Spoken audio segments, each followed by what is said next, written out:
Hello everyone, a very very good evening to all of you जी। नमस्कार आप सभी लोगों को, स्वागत है आप लोगों का आज के सेशन में। स्वागत है जी आप सभी लोगों का बीएसपी फार्मेसी में, और स्वागत है जी आप सभी लोगों का आज की इस लाइव क्लास में।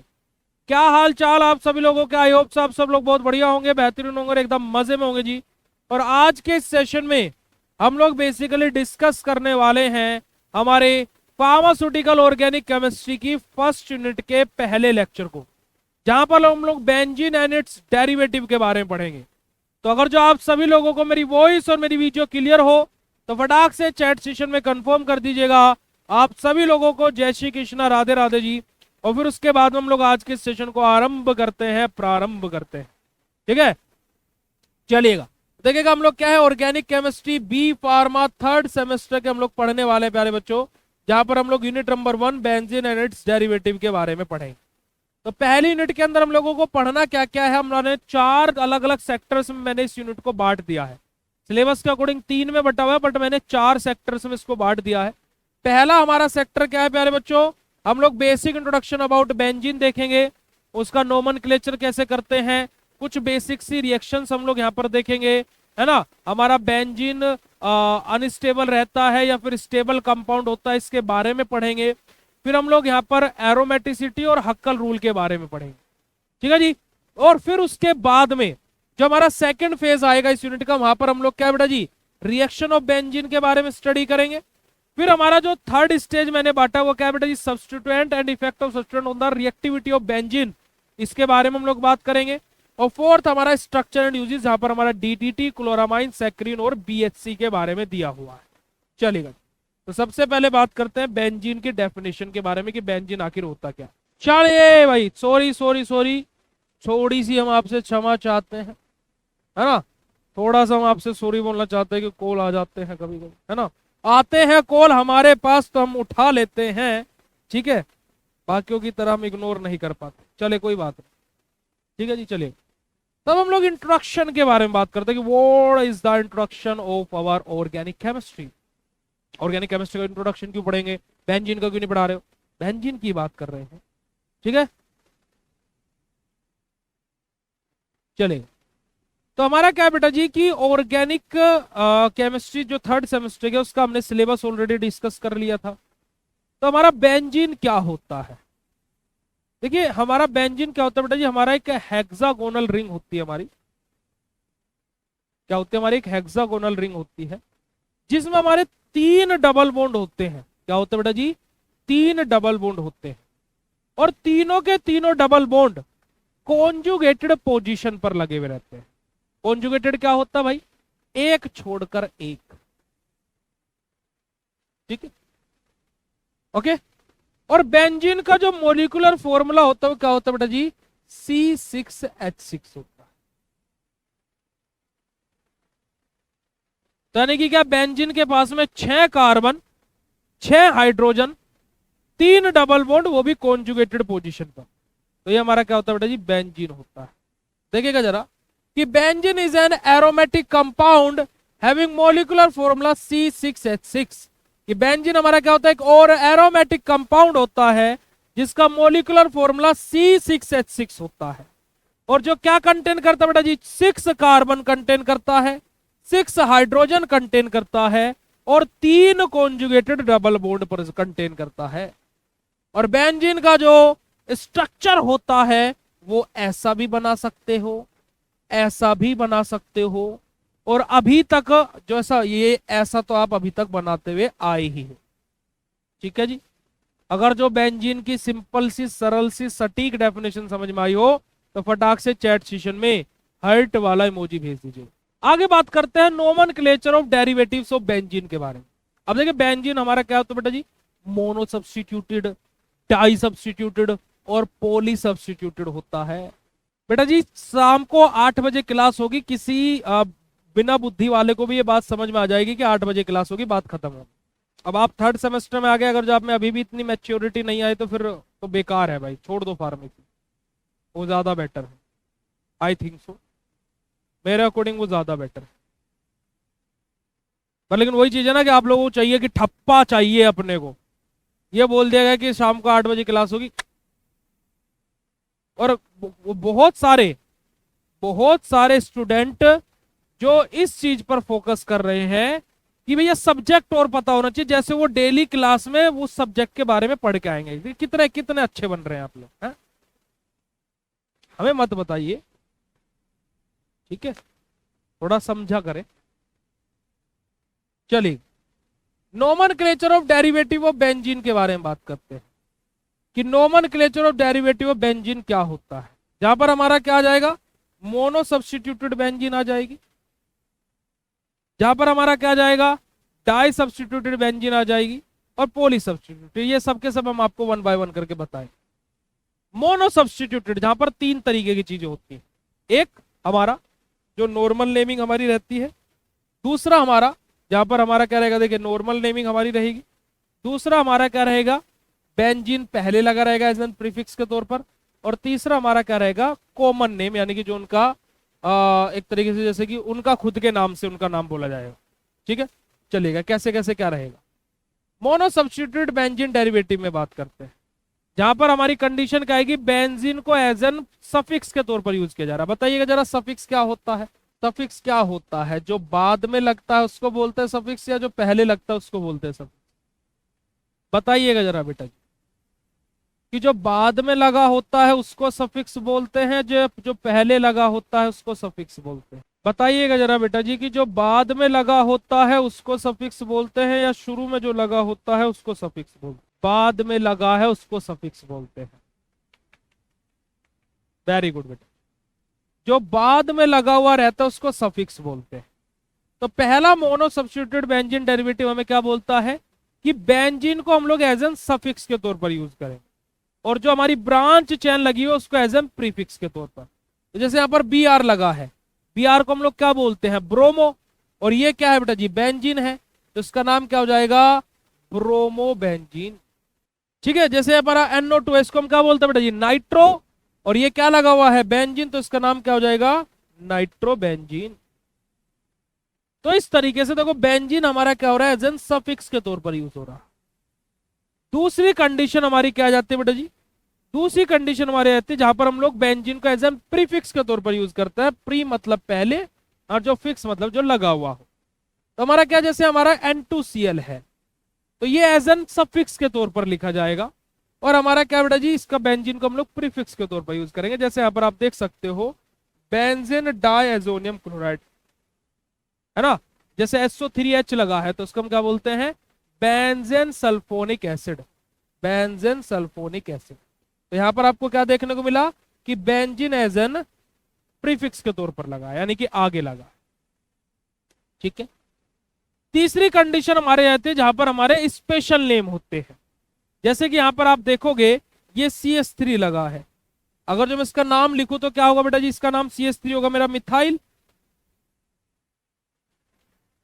और ये मेरा क्या रहेगा, बेंजीन, तो इसका नाम क्या होगा, मिथाइल बेंजीन।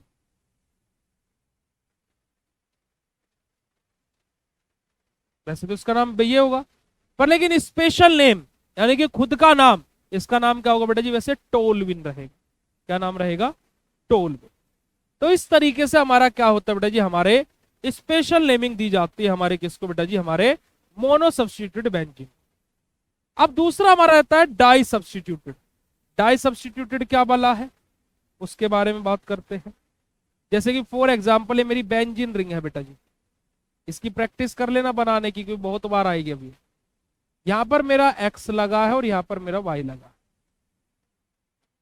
अब यहां पर बेंजीन में हमारी आ जाती है बेटा जी पोजीशंस। पोजीशन बोले तो हमारी बेंजीन में आ जाती है क्या बेटा जी, हमारी एक होती है ऑर्थो पोजीशन, जिसको मैं शॉर्ट ट्रिक से याद कराता हूं, OMP, OMP। क्योंकि बहुत सारे बच्चे कैसे याद कर लेते हैं, ortho PETA Parramatta, para ortho Meta. तो ऐसे आपको कंफ्यूज नहीं होना है, आपको कैसे याद रखना है, OMP, यानी कि O मतलब ऑर्थो, M मतलब मेटा, और P मतलब पैरा। ठीक है, अभी मैंने इसी सीक्वेंस में क्यों याद कराए, क्योंकि बेटा जी हमारी जो नंबर 1 पोजीशन रहती है, नंबर 1 जो हमारी पोजीशन रहती है, उसके साइड ऑन वाली जो पोजीशंस होती है, जैसे मान लीजिए मेरा ये नंबर 1 पर है, तो उसकी जो ये दोनों साइड पोजीशंस रहेंगी मेरी क्या होंगी, ऑर्थो। उससे नेक्स्ट जो दोनों रहेंगी, उससे नेक्स्ट जो दोनों रहेंगी वो क्या होंगी, मेटा होंगी। और जब बच्ची कुची रहेगी वो हमारी क्या होगी, पैरा। ठीक है, इसी वजह से बोलते हैं कि दूसरे और छठे नंबर पर हमारी क्या होते हैं बेटा जी, ऑर्थो पोजीशन होती है। क्या बोलते हैं, दूसरे और छठे नंबर पर हमारी क्या होती है, ऑर्थो पोजीशन होती है। तीसरे और पांचवें नंबर पर हमारी मेटा होती है। और प्यारे बच्चों हमारा चौथी पोजीशन पर हमारा पैरा होता है। ठीक है, अब ये ऑर्थो मेरा मेटा और पैरा का कॉन्सेप्ट समझ में आया। अब मैं आप लोगों से यहां पर एक क्वेश्चन पूछता हूं कि अगर जो मेरे इस यहां पर ये स्ट्रक्चर है, ये वाली पोजीशन मेरी क्या है बेटा जी, फर्स्ट पोजीशन है, ये प्रायोरिटी ऑर्डर में पहले नंबर पर आ रहा है। तो जो मेरा एक्स है वो ऑर्थो मेटा पैरा में से कौन सी पोजीशन पर लगा हुआ है।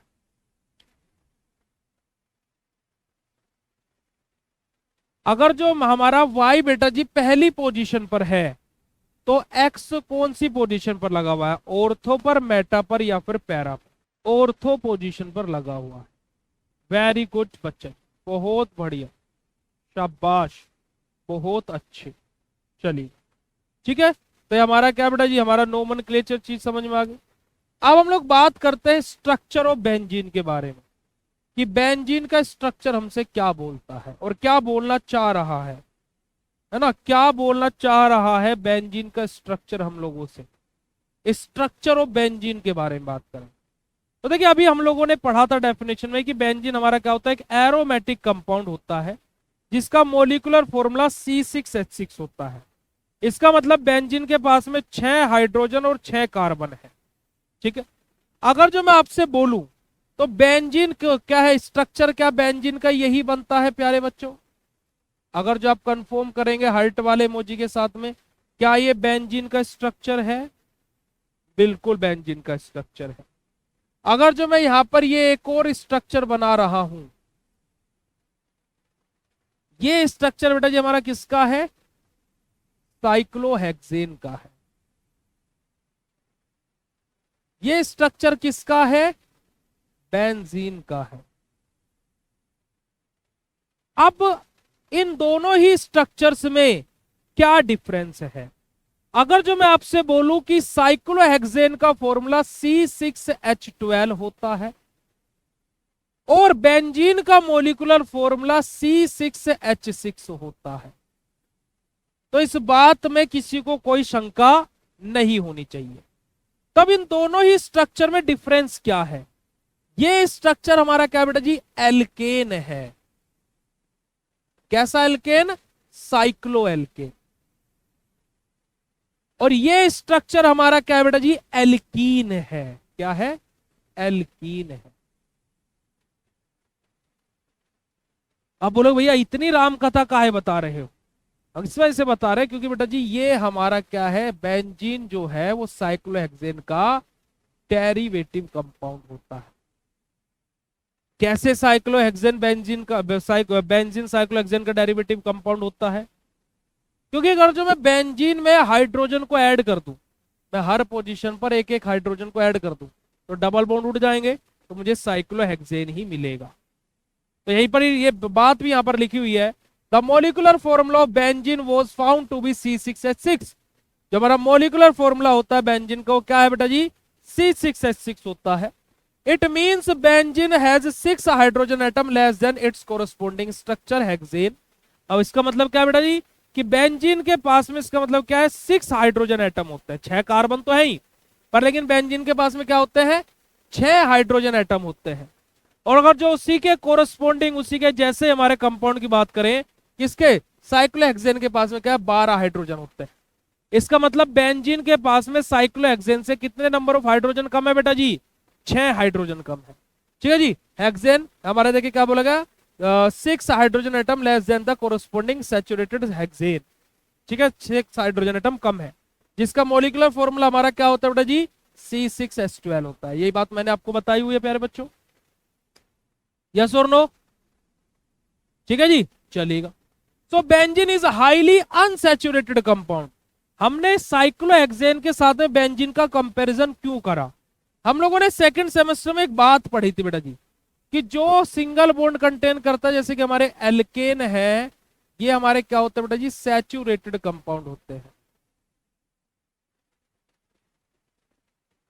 और जो हमारी एल्कीन है लाइक दिस, इस तरीके के जो हमारे कंपाउंड्स होते हैं वो हमारे क्या होते हैं बेटा जी, डबल बॉन्ड या जो मल्टीपल बॉन्ड्स कंटेन करते हैं वो हमारे अनसैचुरेटेड होते हैं।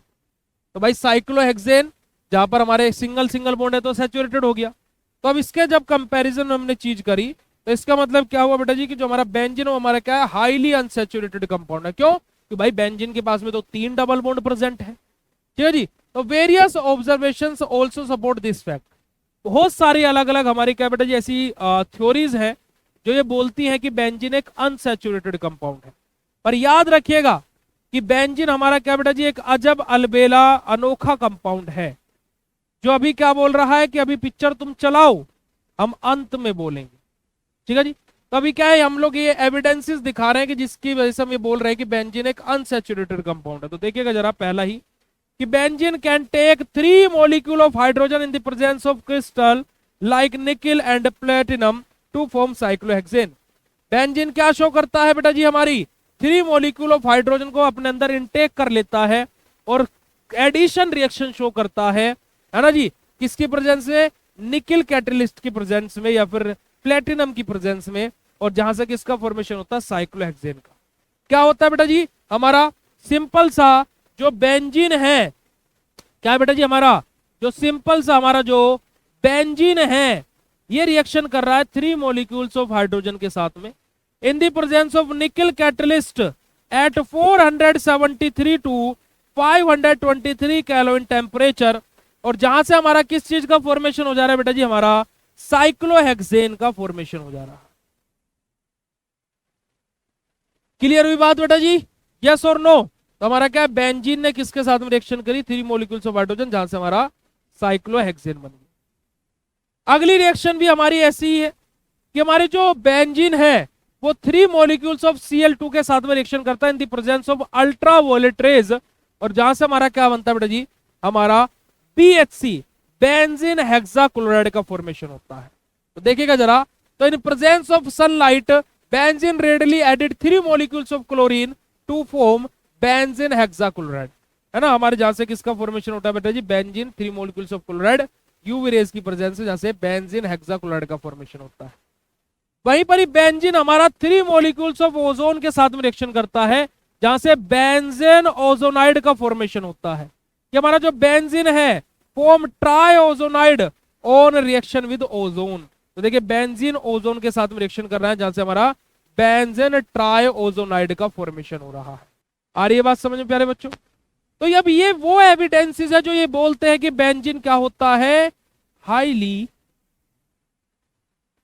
अनसैचुरेटेड होता है। और अभी तक आप लोगों ने भी बेंजीन के बारे में पढ़ा, तो अभी तक आप लोगों को भी यही लगा होगा कि बेंजीन एक अनसैचुरेटेड कंपाउंड है। लगा है नहीं लगा भाई अभी तक? क्योंकि भाई जो कंपाउंड एडिशन रिएक्शन शो करता हो वो क्या होता है, अनसैचुरेटेड होता है, ऐसा हमारे नॉर्म्स बोलते हैं, है ना, ऐसा बोला जाता है। चलिए हमें ये बात का पता लग गया, हम इस बात पर यकीन भी करने लगे। अब हम बोल रहे हैं, है ना, C6 अच्छा इसका स्ट्रक्चर बनाना इसका, चलो देखो इसका स्ट्रक्चर हमारा कुछ इस प्रकार से बनता है बेटा। ये स्ट्रक्चर बनता है हमारा किसका बेटा जी, C6H6 और Cl6। ठीक है प्यारे बच्चा, ओके। चलिए अब बात करते हैं कि हमारा कि बेंजीन अब बोलता बड़ा देर हो गई यार इन्हें हमारी बुराई करते करते, अब हम इन्हें बताते हैं कि भैया हम सैचुरेटेड भी होते हैं, है ना। बहुत देर हो गई, क्योंकि बेंजीन बोल रहा था हम अंत में बोलेंगे, अब बेंजीन बोल रहा हो गया आपका भाई, है ना, आपने बोल लिया, अब हम बताते हैं कि आपने हमें बोला कि आप हम एडिशन रिएक्शन शो करते, तो आपने हमें अनसैचुरेटेड बोल दिया। अब हम आपको बताते हैं, बेंजीन ने पूछा कि भैया ये बताइए कि अनसैचुरेटेड कंपाउंड इजीली ऑक्सीडाइज हो जाते हैं। यही बोला जाता है भाई कि जो अनसैचुरेटेड कंपाउंड है वो इजीली ऑक्सीडाइज हो जाते हैं। फिर बेंजीन ने पूछा कि भैया आप ये बताइएगा कि सैचुरेटेड कंपाउंड इजिली ऑक्सीडाइज नहीं होते? हाँ जी, जो सैचुरेटेड कंपाउंड है वो जल्दी से ऑक्सीडाइज नहीं होते। यानी कि यही बात सही है कि अगर जो कोई कंपाउंड अनसैचुरेटेड है तो वो इजीली ऑक्सीडाइज हो जाएगा, और जो कंपाउंड सैचुरेटेड है वो इजीली ऑक्सीडाइज नहीं होगा। क्या हमने बात सही बोली? यस और नो बोलिएगा जज साहब, आप लोग जज हैं सब लोग। क्या ये बात बेंजीन, मैं बेंजीन हूं, मैं ये बोल रहा हूं कि जो कंपाउंड है ना अनसैचुरेटेड होता है वो तो आसानी से ऑक्सीडाइज हो जाते हैं, और जो कंपाउंड सैचुरेटेड होते हैं वो आसानी से ऑक्सीडाइज नहीं होते। केमिस्ट्री ये बोलती है, ये बात बिल्कुल सही है। यस और नो? आपने बोला हाँ जी भैया, ठीक है, सही बात है भैया, सही बात है, ठीक है, ठीक, ठीक है। अब मैं बेंजीन बोलता हूं कि तुमने अभी मुझे अनसैचुरेटेड साबित किया, तो अब मेरा ऑक्सीडेशन कराओ, अब मेरा ऑक्सीडेशन कराओ। अगर जो मैं अनसैचुरेटेड हूं तो मैं ऑक्सीडाइज हो जाऊंगा आसानी से। अभी तुमने बोला मैं अनसैचुरेटेड हूं, तुमने ऊपर मुझे प्रूफ कर दिया, तो अब मुझे ये बताओ कि अगर जो मैं अनसैचुरेटेड हूं तो मेरा ऑक्सीडेशन करा दो। तो जब बेंजीन का ऑक्सीडेशन कराते हैं प्यारे बच्चों, तो आपको हंसी आएगी और जान करके अभी आपको यूनिक लगेगा कि इस वजह से क्या, जब अलबेला यूनिक कंपाउंड मैंने इसको बोला, क्योंकि कि जब बेंजीन का ऑक्सीडेशन कराया जाता है तो वो इजीली ऑक्सीडाइज होता ही नहीं है। Highly oxidising agent potassium permanganate को भी लेकर के आया जाता है कि बेंजीन को ऑक्सीडाइज कर दे, पर लेकिन वहां पर भी बेंजीन ऑक्सीडाइज नहीं होता है आसानी से।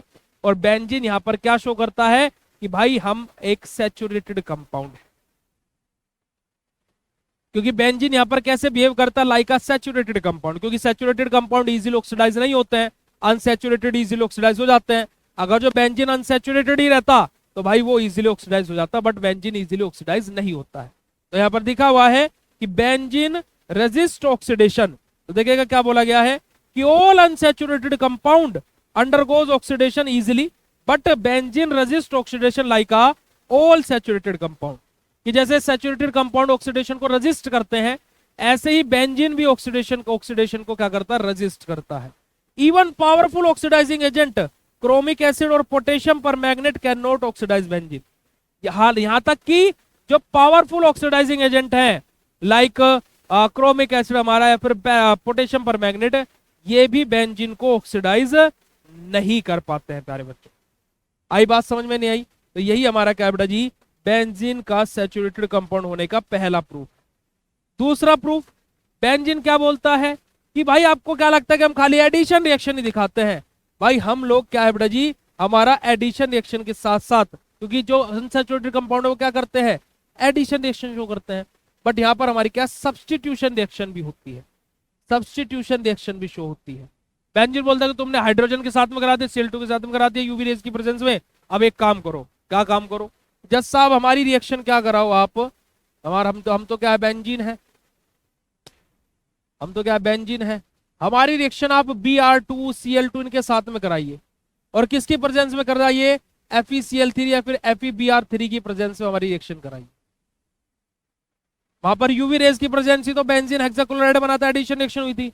तो यहां पर बेंजीन क्या करता है, सब्स्टिट्यूशन रिएक्शन शो करता है, यानी कि यहां पर Br आ जाता है, यहां से एक हाइड्रोजन निकलता है और इस Br के साथ में मिलकर के HBr का फॉर्मेशन। तो benzene shows substitution reaction in the place of addition reaction. तो यहां पर भी बेंजीन बोलता है कि भैया हम अनसैचुरेटेड नहीं, हम सैचुरेटेड हैं,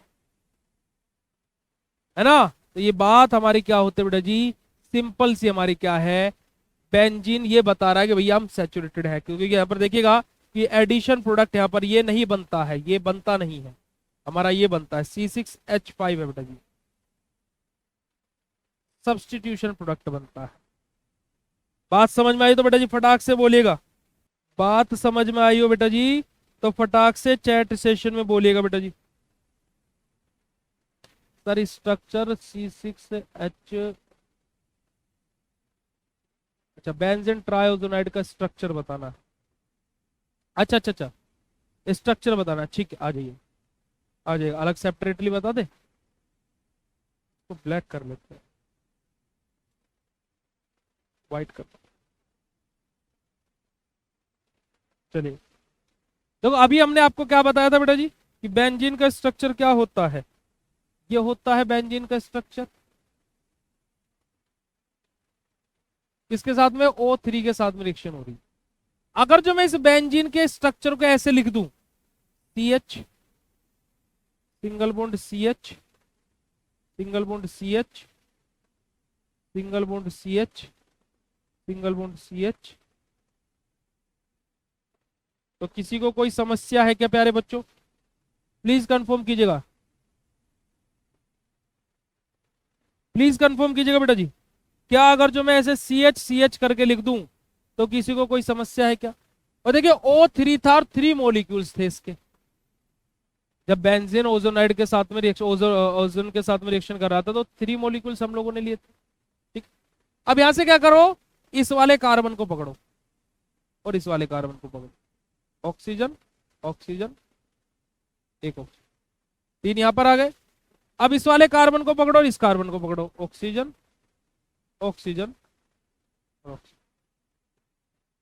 अब इन दोनों कार्बन को पकड़ो, ऑक्सीजन ऑक्सीजन। ये हमारा किसका स्ट्रक्चर हो गया बेटा जी? बेंजीन ट्राइओजोनाइड का हमारा स्ट्रक्चर हो गया। भाई देखो ये बेटा जी, ये यहाँ पर एक बेंजीन के हर एक पॉइंट पर यहाँ एक कार्बन है, यहाँ एक कार्बन है, यहाँ एक कार्बन है, यहाँ एक कार्बन है, कार्बन कार्बन, और हर एक कार्बन के पास में एक एक हाइड्रोजन है, एक एक हाइड्रोजन है, और 3 कॉन्जुगेटेड पोजीशन में डबल बॉन्ड है। तो ये तो स्ट्रक्चर आप बेंजीन का ऐसे ही बना सकते हो भाई। कोकले स्ट्रक्चर बेंजीन यही था, ठीक है, कोकले स्ट्रक्चर बेंजीन यही था बेटा। चलिए, तो आज के इस सेशन में हम लोग खाली इतना ही डिस्कस करेंगे।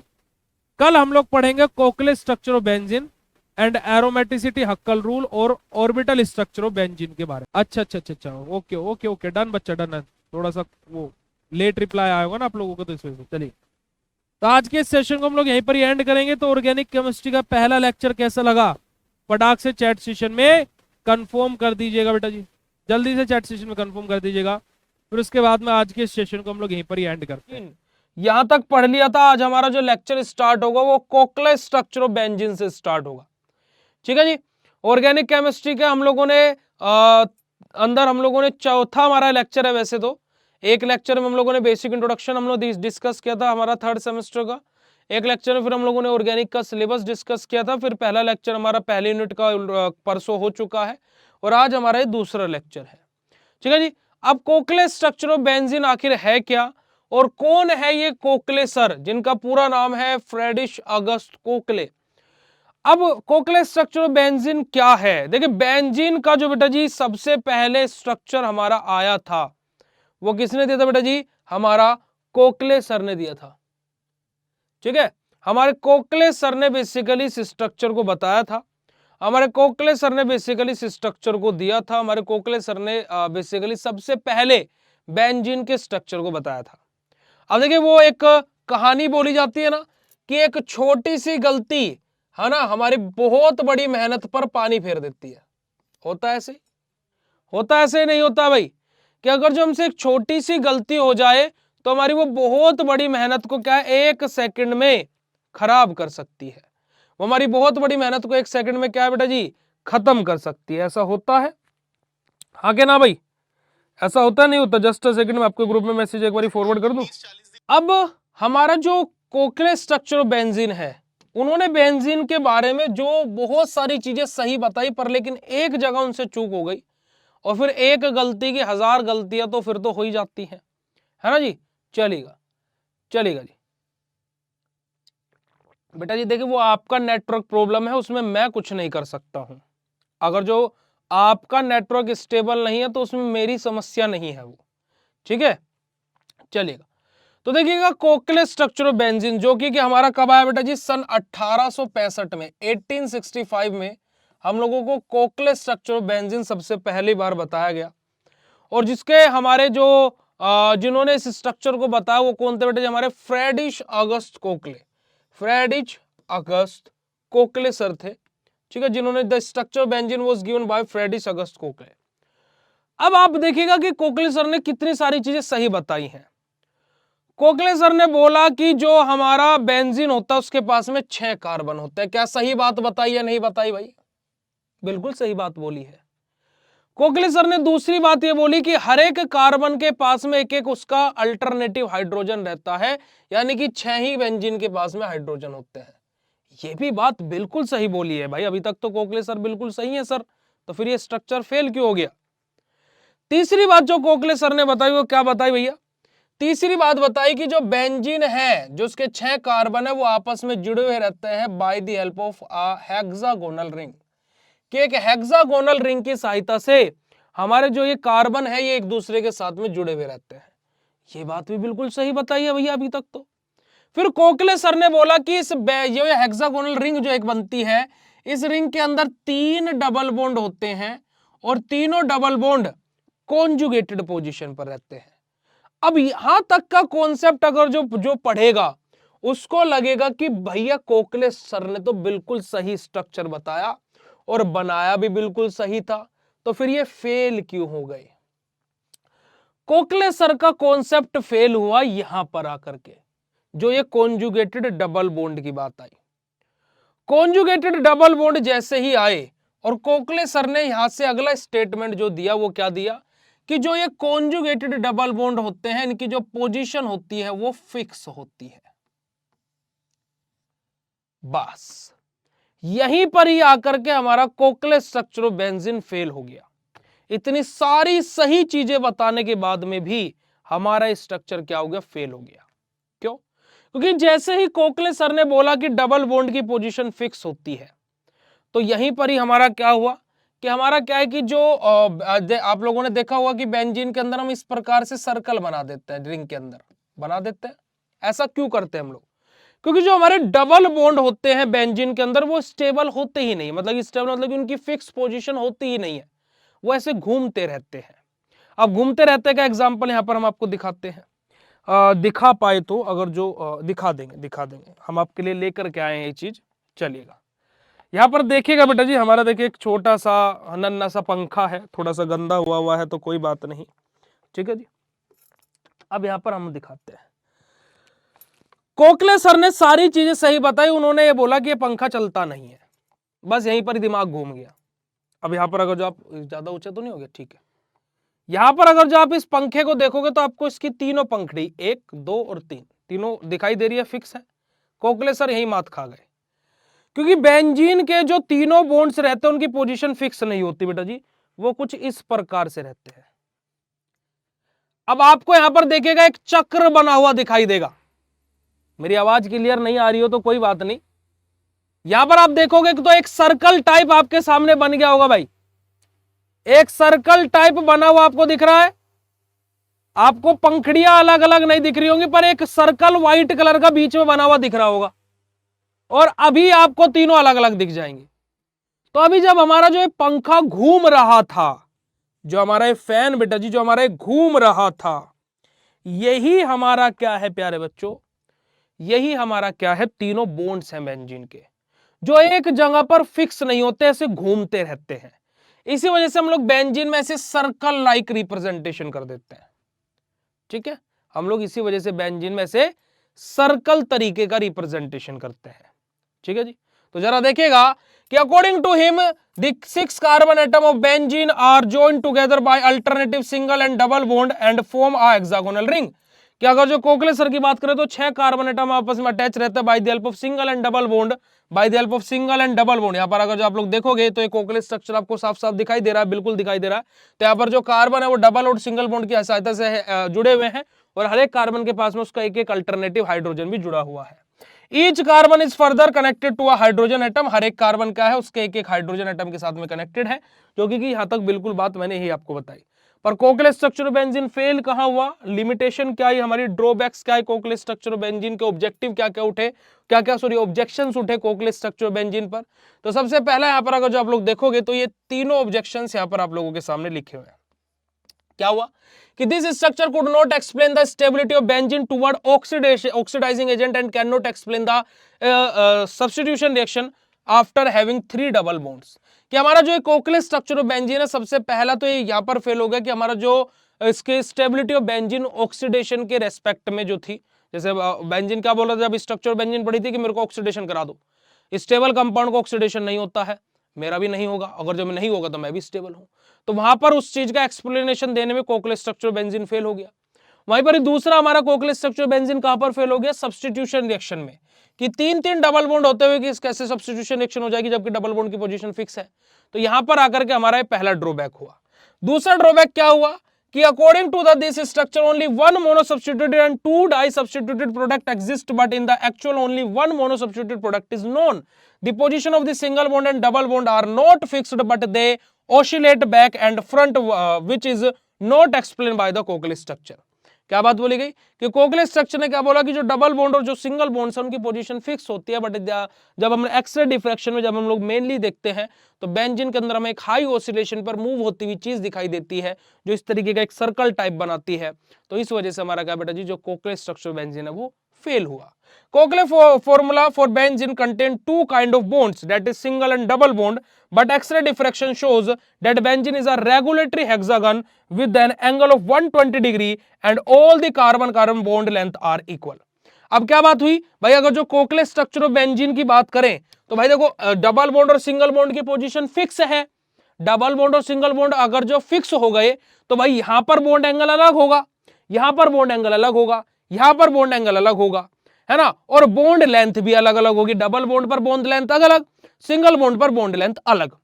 अब यहां पर भी covalent structure of benzene fail हो गया क्योंकि कि जब एग्जैक्टली देखा गया तो बेंजीन के हर एक कार्बन सेम एंगल और सेम बॉन्ड लेंथ पर था। तो वहां से ये पता लग गया कि भैया कोवलेंट स्ट्रक्चर बेंजीन में कुछ ना कुछ कमियां हैं, कुछ ना कुछ खामियां हैं। और इसी चीज को लेकर के फिर हमारा 1931 के अप्रोक्स हमारा आया रेजोनेंस स्ट्रक्चर ऑफ बेंजीन। उसके बाद में हमारा क्या है बेटा जी, रेजोनेंस स्ट्रक्चर ऑफ बेंजीन आया। और रेजोनेंस स्ट्रक्चर ऑफ बेंजीन में कुछ नहीं हुआ, बस एक चीज बोली गई कि डबल बॉन्ड की पोजीशन बेंजीन में फिक्स नहीं होती है, डबल बॉन्ड हाई ऑसिलेशन पर मूव करते हैं बेंजीन में, और दो कोवलेंट स्ट्रक्चर ऑफ बेंजीन को मर्ज किया गया और फिर हमारा क्या बेटा जी बेंजीन का एग्जैक्ट स्ट्रक्चर बन के आया। यहां पर अगर जो आप लोग देखोगे तो यहां पर देखिए एक ये रहा कोवलेंट स्ट्रक्चर, एक ये रहा कोवलेंट स्ट्रक्चर। अब देखो डबल बॉन्ड यहां, यहां और यहां है, और इसमें डबल बॉन्ड यहां, यहां और यहां है। बस डबल बॉन्ड्स की पोजीशन चेंज हुई है और यही हमारा क्या बेटा जी रेजोनेंस स्ट्रक्चर बेंजीन है। अगर जो हम लोग सिंगल बॉन्ड अगर जो कहीं पर है तो वहां पर अगर जो हम लोग बात करते हैं तो बॉन्ड लेंथ कितनी होती है 1.39 एंगस्ट्रॉम। और अगर जो हम लोग बात करते हैं बेटा जी, सॉरी माफ कीजिएगा, जहां पर हमारे कार्बन कार्बन डबल बॉन्ड होता है तो वहां पर बॉन्ड लेंथ कितनी होती है 1.34 एंगस्ट्रॉम। और जहां पर कार्बन कार्बन सिंगल बॉन्ड की सहायता से अटैच होता है वहां पर बॉन्ड लेंथ कितनी होती है 1.54 एंगस्ट्रॉम। ठीक है जी, 1.54 एंगस्ट्रॉम और 1.34 एंगस्ट्रॉम।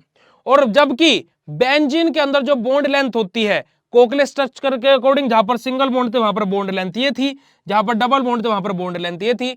पर लेकिन क्या बात बोली गई कि बेंजीन के अंदर, ठीक है, बेंजीन के अंदर डबल बॉन्ड की पोजीशन फिक्स नहीं होती है, यानी कि बेंजीन के अंदर जो बॉन्ड्स हैं उनकी बॉन्ड लेंथ सेम रहती है। तो इसी वजह से जो कोवलेंट स्ट्रक्चर बेंजीन वो फेल हुआ था।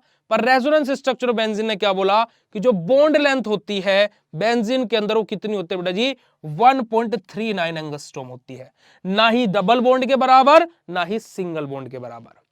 बात अगर जो समझ में आई हो कोवलेंट स्ट्रक्चर ऑफ बेंजीन क्या है और रेजोनेंस स्ट्रक्चर ऑफ बेंजीन क्या है तो फटाफट चैट सेशन में कंफर्मेशन दे दीजिएगा। अब यहां पर देखिएगा रेजोनेंस स्ट्रक्चर ऑफ बेंजीन का एक छोटा सा एनिमेशन भी मैं आप लोगों को दिखा देता हूं, अगर जो मैं दिखा पाया तो बेसिकली दिखाई देते हैं, दिखा क्या पाया।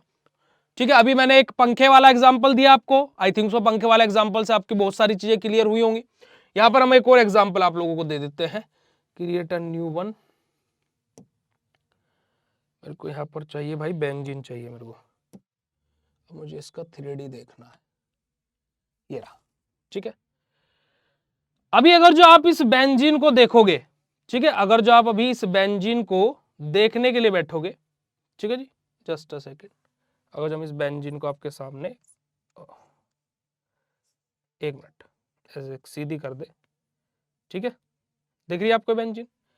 अब मैं यहां पर इसकी पोजीशंस को मार्क करूंगा, इसको मैं स्टॉप करूंगा, जस्ट अ सेकंड, पॉज करेंगे हम इसको, ऑटो रोटेशन ऑफ। ठीक है, अभी मैं इसकी पोजीशन को आपके सामने नंबरिंग दे रहा हूं बेटा जी। देखो ये 1 नंबर पर है, यहां पर दूसरा डबल बॉन्ड है, यहां पर तीसरा डबल बॉन्ड है।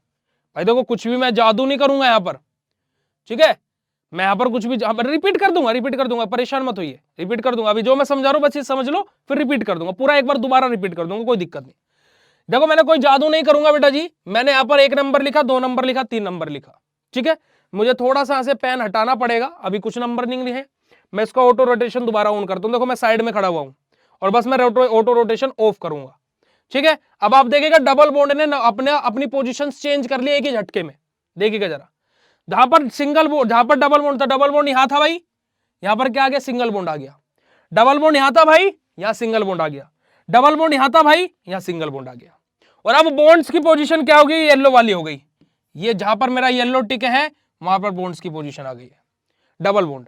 अब जब मैं दोबारा से इसका रोटेशन करूंगा तो जो मेरी ये ब्लू वाली नंबरिंग है डबल बॉन्ड आ जाएगा, और जो है येलो वाली जहां पर डबल बॉन्ड अभी है वहां पर सिंगल बॉन्ड आ जाएंगे। देखिएगा इस तरीके से रोटेशन चलता है बेटा जी, देखिएगा। मैं इसका दोबारा से रोटेशन रोकूंगा, जहां पर येलो वाला था वहां सिंगल बॉन्ड आ गया जी, जहां हमारा येलो पेन था वहां सिंगल बॉन्ड आ गए हैं, और जो हमारा यहां पर जहां पर हमारा ब्लू पेन था वहां पर हमारे डबल बॉन्ड आ गए।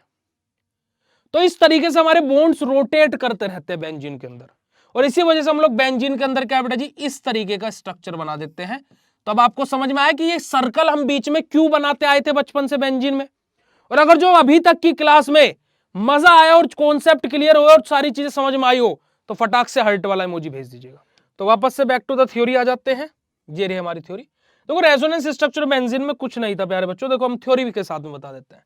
To explain all the limitation of Kekule's structure, it has been proposed that benzene is a resonance hybrid of two Kekule's structure.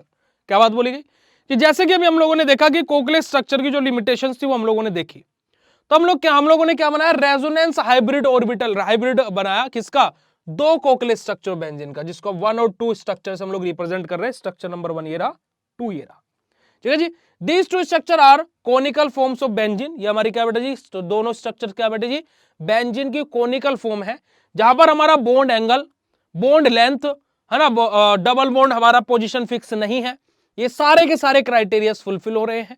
तो ये सब कुछ हमारा क्राइटेरिया फुलफिल हो रहा है, ठीक है जी। जहां पर हमारे सिंगल बॉन्ड अगर जो जहां पर होता है तो वो बॉन्ड लेंथ कितनी होती है, 1.54 एंगस्ट्रॉम, और जहां पर कार्बन कार्बन डबल बॉन्ड से अटैच होता है वहां पर हमारी जो बॉन्ड लेंथ होती है वो कितनी होती है बेटे जी, 1.34 एंगस्ट्रॉम। तो कोकलेस स्ट्रक्चर के अकॉर्डिंग डबल और सिंगल बॉन्ड की पोजीशन फिक्स थी, यानी कि जहां सिंगल बॉन्ड है वहां पर बॉन्ड लेंथ 1.54 एंगस्ट्रॉम होनी चाहिए थी, जहां सिंगल बॉन्ड है वहां पर जो बॉन्ड लेंथ है वो वहां पर 1.34 एंगस्ट्रॉम होनी चाहिए थी। पर लेकिन बॉन्ड लेंथ हर जगह का बेंजीन की सेम होती है।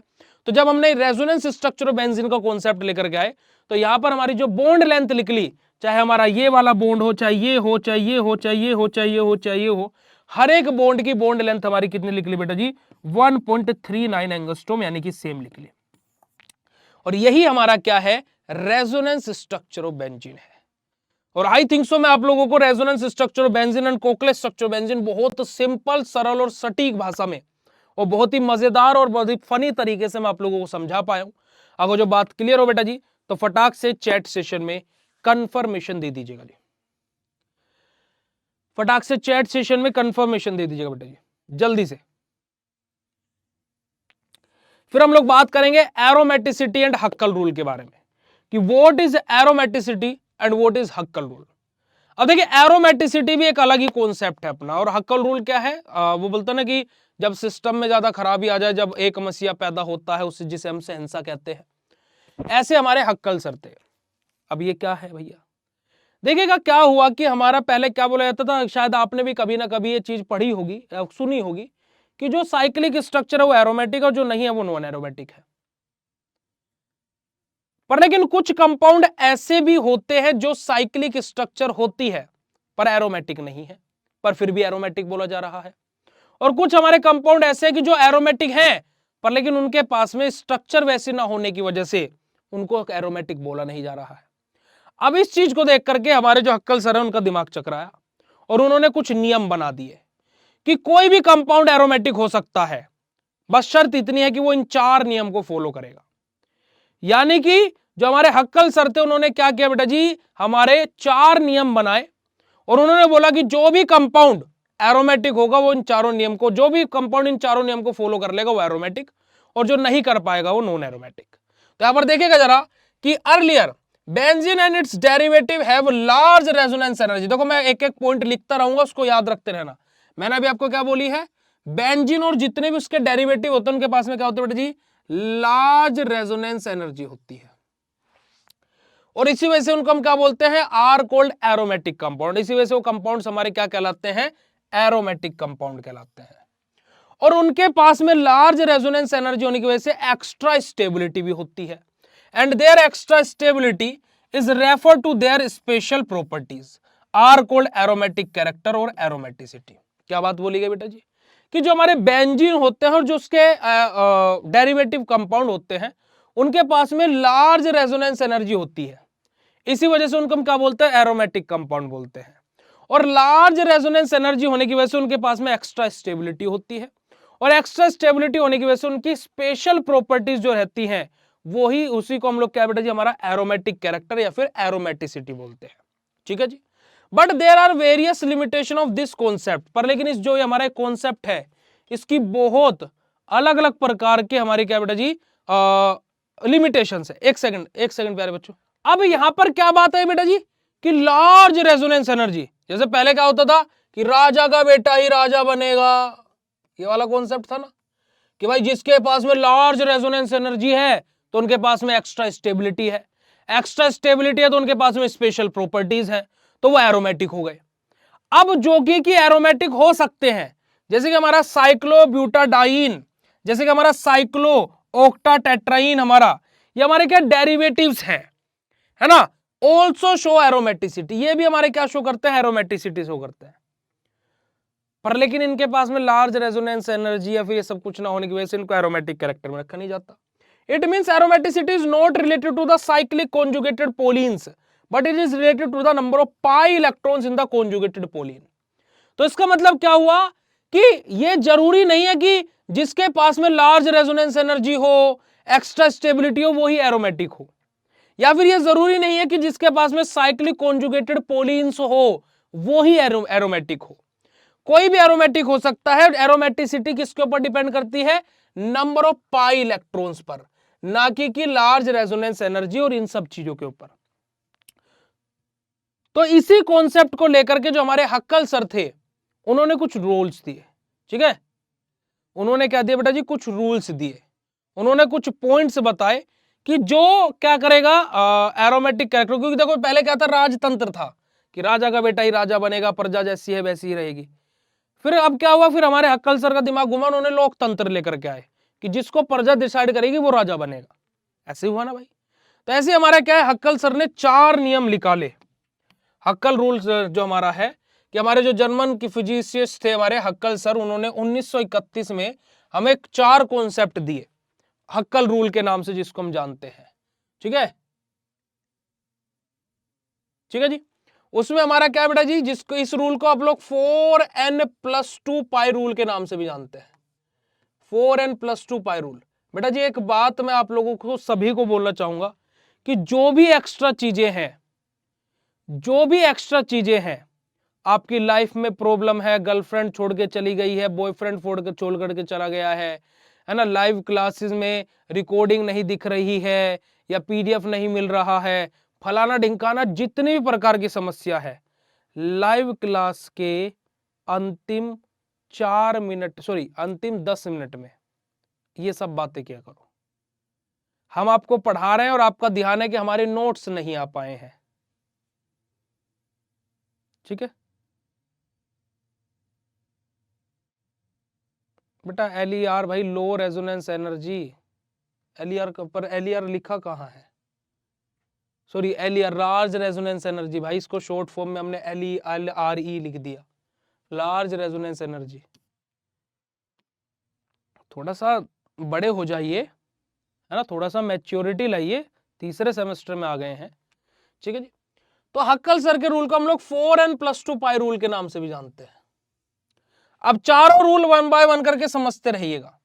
सबसे पहला रूल देखिएगा क्या है, द मॉलिक्यूल और आयन मस्ट बी फ्लैट और प्लेनर, कि जो भी हमारा एरोमेटिक क्या उसमें उतरेगा तो क्या होना चाहिए बेटा जी, फ्लैट और प्लेनर होना चाहिए, सबसे पहला नियम। दूसरा नियम क्या बोलता है, it should have cyclic delocalized electron cloud above and below the plane, कि जो हमारे डीलोकलाइज्ड जो पाई इलेक्ट्रॉन्स यहां पर प्रेजेंट रहेंगे, अभी हमने देखा ना कि हमारे एरोमेटिसिटी किसके ऊपर डिपेंड करती है, पाई इलेक्ट्रॉन्स के ऊपर। तो जो हमारे यहां पर बेटा जी जो हमारे पाई इलेक्ट्रॉन्स रहेंगे वो क्या रहेंगे, अबाव या फिर बिलो द प्लेन रहेंगे। क्या रहेंगे, अबाव या फिर बिलो द प्लेन रहेंगे। तीसरा नियम हमारा क्या बोलता है बेटा जी, जो total number of pi electrons हैं वो हमारे क्या है, should be 4n+2 pi rule को फॉलो करने चाहिए। अब 4n+2 पाई रूल हमारा क्या है, देखिए n की वैल्यू बेटा जी हमारी क्या है, 1 2 3 4 इस प्रकार से हमारी हो सकती है। ठीक है, यानी कि हमारी क्या है 0 1 2 3 4 5 6 7 8 9 10, n की वैल्यू कितनी भी हो सकती है। ठीक है जी, अब n की जगह मान लीजिए मैंने रखा 0, तो जहां पर हमारे 2 पाई इलेक्ट्रॉन है वो हमारा एरोमेटिक है, अगर जो 4n+2 पाई रूल की हम लोग बात करें। ठीक है जी, ऐसे हमारा क्या होता है, देखो मैं पर आपको एक सीरीज बता देता हूं, इसको आप स्मॉलो मोशन में करके भी लिख सकते हो। 2 6 10 14 18 22 26 30 34 38 42 40 50 54 58 62 66 70 74 78 82 86 90 94 98 102 106 110 इस प्रकार से अगर जो नंबर ऑफ पाई इलेक्ट्रॉन्स आ रहे हैं निकल करके, मतलब वो 4n+2 पाई रूल को फुलफिल कर रहा है। अगर जो 4 8 12 16 20 24 28 32 36 40 44 48 52 56 60 64 68 72 76 80 84 88 92 96 100 इस प्रकार से अगर जो नंबर ऑफ पाई इलेक्ट्रॉन निकल करके आ रहा है, मतलब कि वो 4n+2 पाई रूल को फुलफिल नहीं कर रहा है। ठीक है जी, आ रही बात समझ में, चलेगा। बात करते हैं बेटा जी हमारा आगे, the electron cloud should encompressed all the carbon atom in the of the cyclic ring। अब जितने भी नंबर ऑफ पाई इलेक्ट्रॉन्स होने चाहिए वो साइक्लिक रिंग में ही कंप्रेस्ड होने चाहिए। तो ये 4 नियम हमारे हक्कल सर ने दिए। पहला फ्लैट और प्लेनर, दूसरा above and below the plane, तीसरा 4n+2 पाई रूल, और चौथा बेटा जी हमारा इनकंप्रेस्ड इन द रिंग। जो भी कंपाउंड इन चारों रूल को फॉलो करेगा वो एरोमेटिक, और जो इनमें से 3 को कर लेगा और 1 को नहीं करेगा मान लीजिए, तो वो नॉन एरोमेटिक। यानी कि हमारा क्या है, एरोमेटिक होने के लिए 4 में से 4 ही नंबर लाने पड़ेंगे, और जो 3 भी आ रहे हैं तो अब भैया रेस से बाहर हो। ठीक है जी, तो हमारा क्या है, this rule is also known as 4n+2 pi rule. A molecule which does not possess और सेटिस्फाई वन और more than one about the condition are said to be non aromatic. अगर जो कोई भी एक ऐसा मॉलिक्यूल है जो इनमें से कोई भी एक या एक से ज्यादा कंडीशन को सेटिस्फाई नहीं कर पाता है, तो उस कंपाउंड को हम लोग क्या बोलते हैं, नॉन एरोमेटिक बोलते हैं। आ रही है बात समझ बेटा जी? ठीक है, अब 4n+2 पाई रूल हमारा काम कैसे करता है, जैसे फॉर एग्जांपल यहां पर आप लोग ऐसे समझिएगा, जैसे हमारी मान लीजिए n की वैल्यू बेटा जी क्या है, 1 है। ठीक है, तो हमारा फॉर्मूला क्या है, 4n+2 और बाहर हमारा क्या है, पाई है। n की वैल्यू 1 है, तो 4 गुना 1 जमा 2 और पाई, तो 4 एकम 4 और प्लस 2 6, तो 6 पाई हो जाएंगे। और मैंने अभी आपको क्या बोला था कि अगर जो हमारी नंबर ऑफ पाई हमारा क्या है, 2 6 10 14 18 22 26 इस प्रकार की अगर जो आ रही है, मतलब ये 4n+2 पाई रूल को फुलफिल कर रहा है। अब मैं यहां पर आपके सामने एक आंकड़ा लिख रहा हूं, मैं आपके सामने एक आंकड़ा लिख रहा हूं कि अगर जो n की वैल्यू भाई 13 है, तो कितने नंबर ऑफ पाई इलेक्ट्रॉन वहां पर होंगे, एक बार मुझे चैट सेशन बताइएगा 4n+2 पाई रूल के अकॉर्डिंग। भाई मुझे एक बात बताओ भाई, 13 चौका 26 तो कभी भी नहीं हो सकता है, और आपने उसमें 2 भी जोड़ा होगा तो 13 चौका 24 तो होता नहीं है। भाई इतनी भी बेकार कैलकुलेशन नहीं है, इसे दूसरी क्लास का बच्चा सोल्व कर देगा। ठीक है, एक आंसर कर रहा है 34, यानी कि 13 चौका 32 होते हैं आपके अकॉर्डिंग, 8 चौक 32 होते हैं भाई, 13 चौका 32 नहीं होते, 13 चौका 52 होते हैं, और 52 में 2 जोड़ोगे तो भैया 54 आएगा, 54 पाई। क्या कर रहे हो भाई, कौन सी दुनिया में हो? अगला क्वेश्चन हम पूछते हैं आपसे, अगला क्वेश्चन पूछते हैं, देखते हैं कि कितना आप लोगों का दिमाग चलता, क्योंकि और तो हमें कुछ आज पढ़ना नहीं है। अगर जो हमारा जो नंबर ऑफ पाई इलेक्ट्रॉन्स अगर जो बेटा जी वो कितना आते हैं, 80 आते हैं, 80 नंबर ऑफ पाई इलेक्ट्रॉन, तो 4n+2 पाई रूल के अकॉर्डिंग हमारी जो n की वैल्यू है वो कितनी होगी? बताइएगा जरा कि n की वैल्यू हमारी कितनी होगी कि पाई इलेक्ट्रॉन हमारे क्या बेटा जी 80 निकल करके आए। ओ भाई पाई 80 है भाई, 322 कहाँ चला गया कैलकुलेशन में? भाई 322 कैसे चला गया? तो जब हमारे पास 80 रुपए हैं, मतलब कि सिंपल सी बात। एक हो रहा है 19.5 वाला, वाह। सिंपल सी कैलकुलेशन को भी पॉइंट में ले जा रहा है, वाह शाबाश बेटा, वेरी गुड, बहुत अच्छे।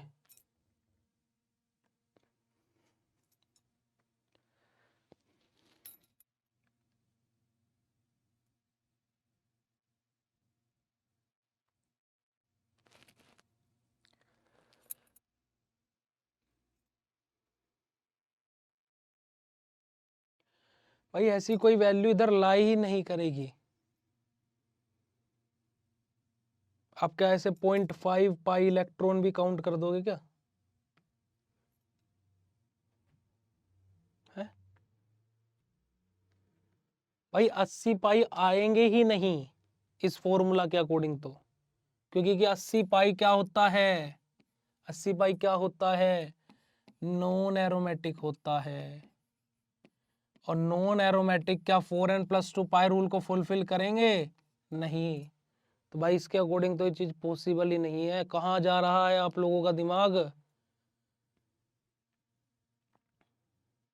कहाँ जा रहा है आप लोगों का दिमाग भाई?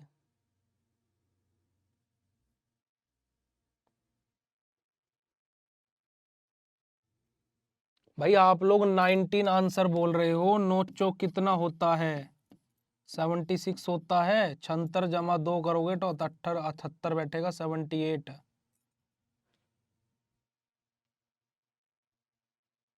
बोलिएगा।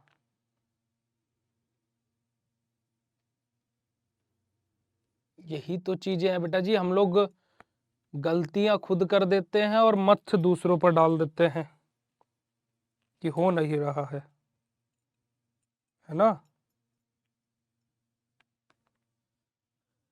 भाई आधे बॉन्ड भी होते हैं क्या कहीं? भाई मैंने नहीं पढ़ा कि हाफ बॉन्ड, सॉरी हाफ पाई,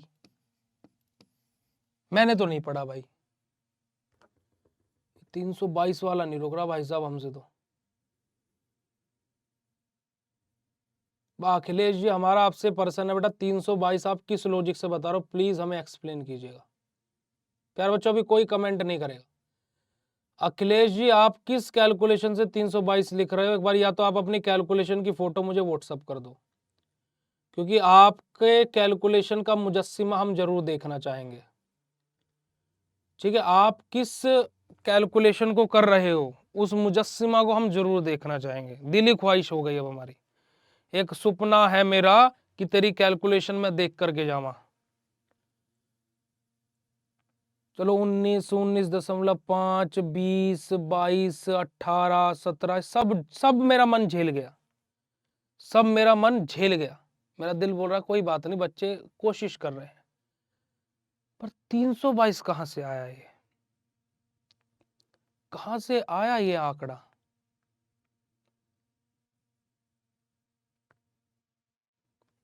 अस्सी गुना 4 बराबर 320 प्लस 2 322। दादा 80 पाई है, 80 एन नहीं है, 80 पाई है। आप गलत चले गए हैं। हम आपको बोले थे कि स्टेशन पे बैठना है, आप बैठ करके कलकत्ता निकल गए।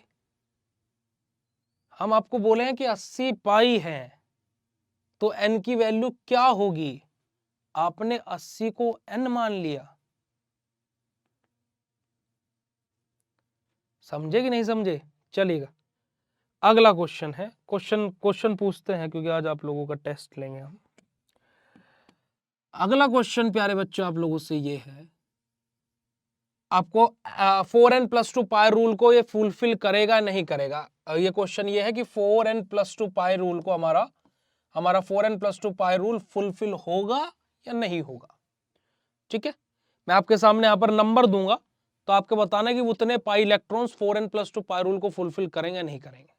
ठीक है, मेरा यहां पर आपको नंबर दिया है 68, क्या 68 4n+2 पाई रूल को फुलफिल करेगा? यस और no, write down in chat session फटाक से। क्या 68 पाई, अगर जो मुझे कहीं पर 68 पाई मिले किसी स्ट्रक्चर में, क्या वो 4n+2 पाई रूल को फुलफिल करेंगे? आपको यस और नो में आंसर करना है। आप लोगों को खाली आंसर यस और नो में करना है।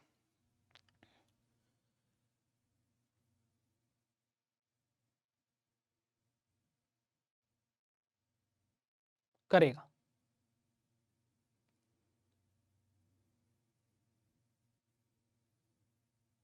Yes yes yes.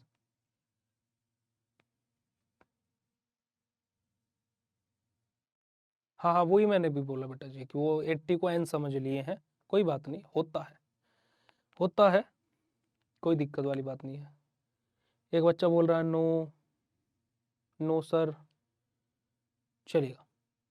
ये जो भी नो सर वाले बच्चे हैं, एक बार बेटा जी शीशे के सामने जाइए और अपने आप को देखिए, और वहां पर वॉश बेसिन तो लगा ही होगा, तो जिसमें मुंह धो लेते हैं, तो उसमें अपना मुंह धुलिए, और मुंह धुलने के बाद में देखिए कि आप कितने स्मार्ट हैं, और आपका आंसर बिल्कुल सही है जो भी नो बोल रहा है।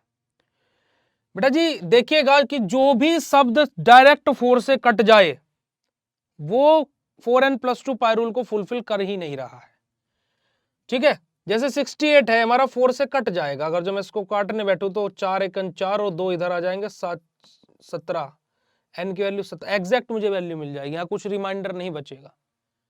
वहीं पर यहाँ पर मेरा होता 70 पाई, तो अगर जो मैं इसको 4 से काटने जाता हूं तो यहाँ पर मेरा क्या होता है बेटा जी 17 होता है, और साथ में मेरे पास में क्या है, 2 और रिमाइंडर में बचते हैं, मेरे पास में 2 रिमाइंडर में बचते हैं, तो मैं इसको 17 2/4 लिखूंगा। ठीक है, 17 चौक 68 और प्लस 2 70। तो जो एग्जैक्टली 4 से कट जा रहा है, यानी कि वो मतलब कि, और रिमाइंडर कुछ 2 नहीं बच रहा है, क्योंकि रिमाइंडर हर जगह 2 ही बचेगा। जहां पर कट करके रिमाइंडर 2 बच रहा है, मतलब कि वो 4n+2 पाई रूल को फुलफिल कर रहा है, और जहां पर एग्जैक्टली कट जा रहा है 4 से, तो मतलब वो 4n+2 पाई रूल को फुलफिल कर ही नहीं रहा है। ठीक है, जैसे कि अगर जो आप लोग यहां पर देखेंगे, अगर जो मैं आपको एक और एग्जांपल दूं, जैसे हम लोग ले लेते हैं एग्जांपल किसको बेटा जी, 32 को। 32 को मैं अगर जो 4 से काटता हूं तो एग्जैक्ट आते हैं मेरे पास में 8, यानी कि 4n+ पाई रूल को फुलफिल नहीं करेगा। यहीं पर ही मेरे पास में टर्म है 34, अगर जो इसको 4 से कट करता हूं तो मेरे पास में क्या आता है, 8 आता है और जमा 2 होता है, क्योंकि 8 जमा 2, क्योंकि 2 मेरे पास में रिमाइंडर, ये जमा मतलब करिए, मतलब रिमाइंडर बचता है, तो 2 रिमाइंडर बचा और 8 भी मेरे पास में आया, तो मेरे पास में क्या है बेटा जी, हमारा 4n+2 पाई रूल को फुलफिल कर रहा है। ठीक है, इसी वजह से मैंने आपको बोला कि जो 4n+ पाई रूल को फुलफिल करेंगे वो क्या होंगे, 2 6 10 14 18 22 24, सॉरी 18 22 26 30 34 38 42 40 50 54 58 62 66 70 74 78 82 86 90 94 96, सॉरी 94 98 102 106 110, इस तरीके से जो टर्म्स हमारी रहेंगी वो हमारी क्या रहेंगी, 4n+2 पाई रूल को फुलफिल करेंगी। ये सब आप याद कर लीजिए। ठीक है, 2 6 10 14 18 22 22 26 30, इस तरीके से वाली। ठीक है, जो हमारे 4 के टेबल में आते हैं, जैसे 4 8 12 16 20 24 28 32 36 40 44 48 52 56 60 64 68 72 76 80, इस तरीके से जो हमारी टर्म्स रहेंगी वो 4n+2 पाई रूल को फुलफिल नहीं करेंगी। आ रही है बात समझ में? और अगर जो बात है समझ में आई तो चैट सेशन में हार्ट वाला इमोजी भेज दो मेरे भाई। और ये आप लोगों का पूरा एक्सप्लेनेशन यहाँ पर लिखा हुआ, आप लोग अगर जो देखोगे कि हमारा क्या जो मोनोसाइक्लिक सिस्टम रहेगा वो 2 6 10 14 18 इस तरीके से जो हमारे पाई इलेक्ट्रॉन्स रहेंगे वो हमारे क्या 4n+2 पाई रूल को फुलफिल करेंगे।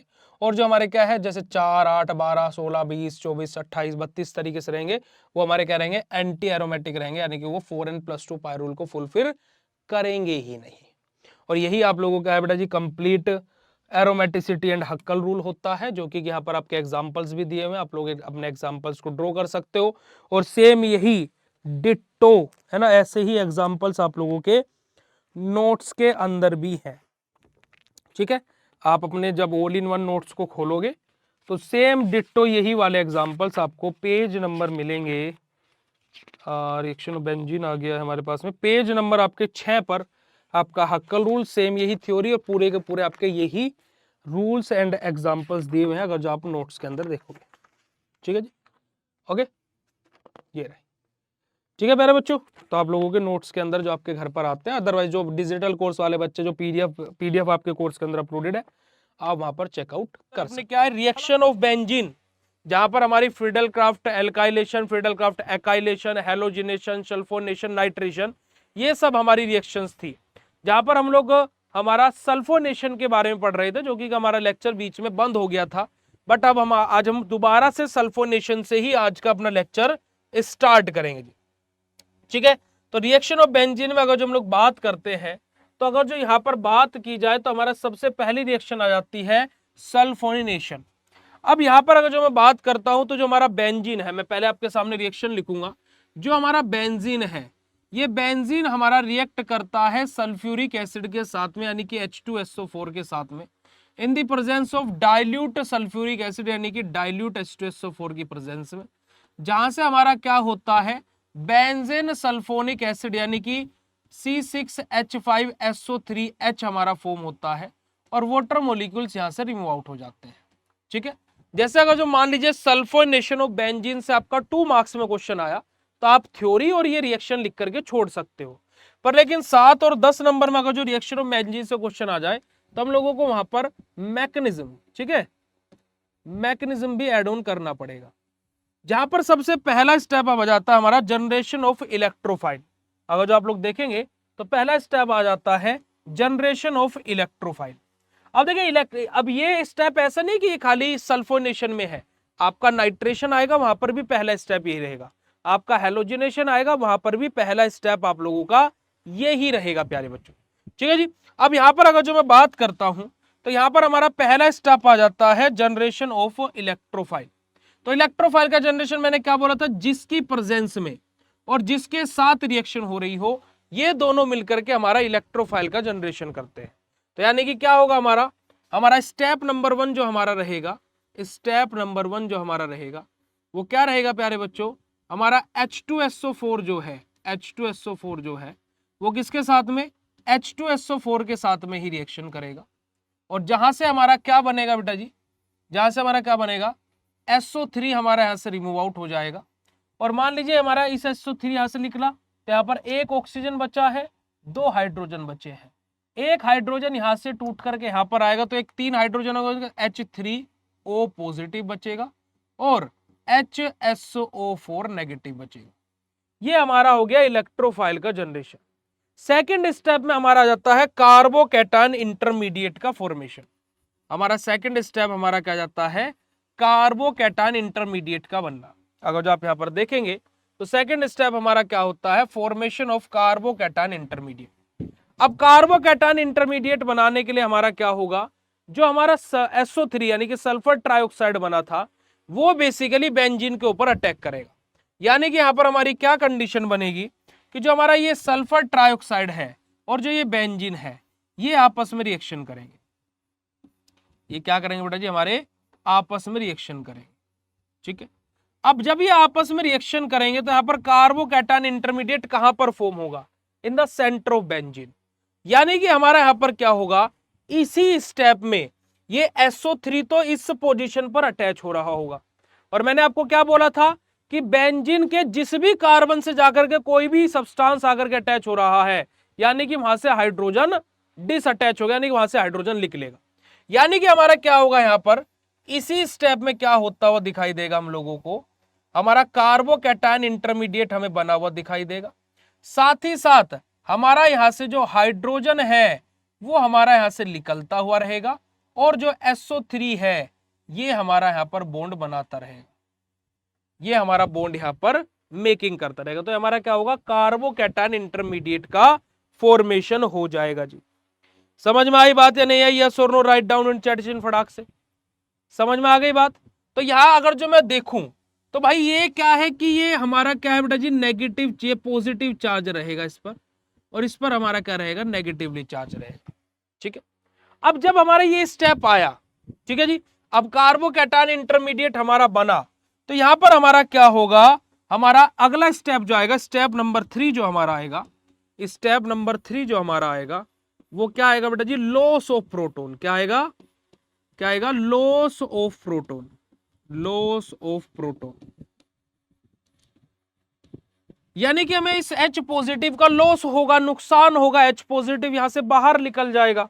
तो लॉस ऑफ प्रोटॉन के केस में अगर जो हम बात करते हैं तो देखो SO3 तो हमारा रिएक्शन में जा चुका है।